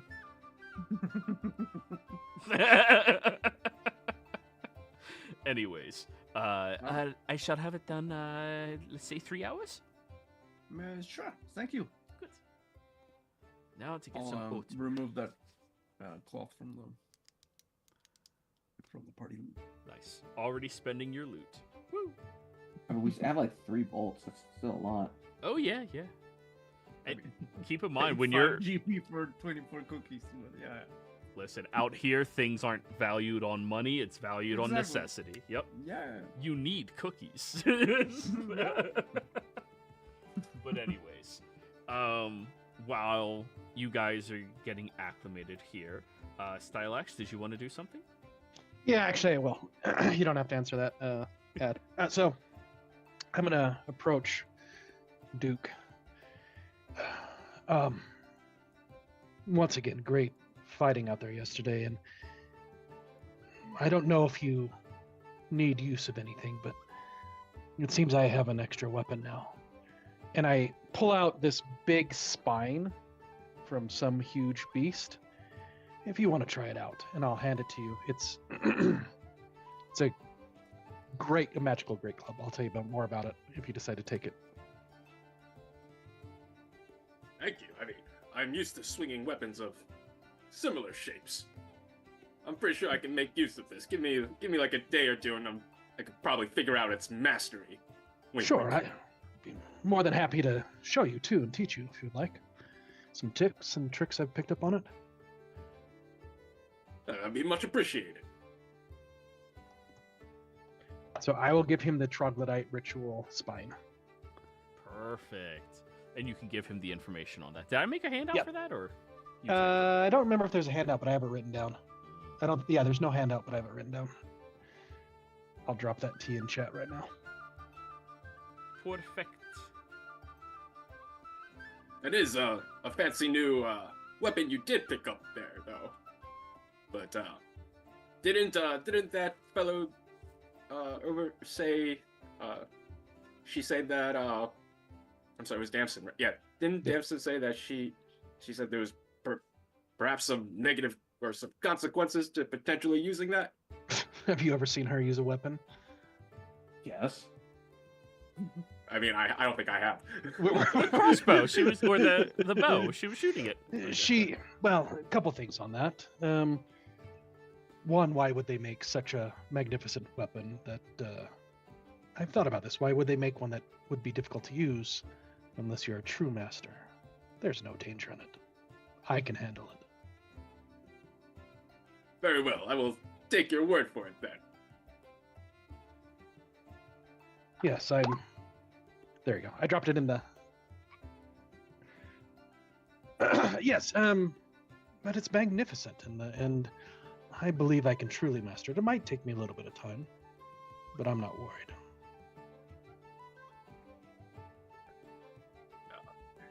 Just a question out of character. When we were in combat, did I only see you swing the club, or were you using your fists or anything like that? I was using fists, feet, and club, Okay. probably. Okay. I guess then I guess the last question. You don't have to answer this, or if you want me to roll for it. Do you seem fixated on that spear? I was a little bit fixated on it, and then once Damson started saying, "Oh, it's going to be difficult to use," or another word you could hear it is like, "You can't use this. You're not good enough." Right. Yeah. Then I became more fixated on it. When he was challenged, he would. Right. Yes. Yeah. I wish you luck in your endeavors then. Thank you. I appreciate it. I'm gonna take one of the well-crafted short bows from the loot Yep. and replace it with a crude short bow. Why you gotta be so crude? Actually, no. I'll just take it. Sorry. I'll see if I can trade the crude short bow for some more arrows. Oh yeah, somebody will trade you 5 arrows for the crude crossbow or crude bow. So I'll the haggle- Great Club's haggle cool. for It, 10 arrows. Sure, because you're the savior of the village, they will give you 10 arrows for the 1 crude short bow. Nice. You feel like you're haggling. Really, they're just like, yeah, sure. You need those? Oh yeah, definitely. Like, what were you? if about to Duke say? wants, I can help Duke attune to the Great Club. It requires attunement. It deals an additional D8 and I hate giving this up, but This is nice. Yeah. There's got to be some drawback. and then the Fury of the Ritual ability. So there's an aura that's if you use an action, then you can get advantage on saving throws for 1 minute per long rest. Okay. It's really good. I don't think it had a +1 or anything. I think it was just the. The downside of this item is the fact that it required the ritual sacrifice of like 6 people to make. You don't tell me this, do you? No, I don't know. I don't know that it required that. Okay. He's looking at all the shock. He's like, oh, I did not know this information either. It's like, So above the table, when we were fighting the chieftain, he reached back and pulled out his own spine and then started hitting us with it. After the ritual was in process, and then he ripped out his spine and started killing us. Jeez. Kimimaro style, yeah. Alrighty. Well then, everybody, I think this is where we're ending the session. And when we come back next week, during the week, you all will discuss your next direction and the direction of this campaign so that the DM can plan for it properly. Okay? Yep, we'll talk about it right now a little bit. Awesome. Yeah. See you, everyone. Thanks, Joey. So, yeah. Yeah. So. Bye.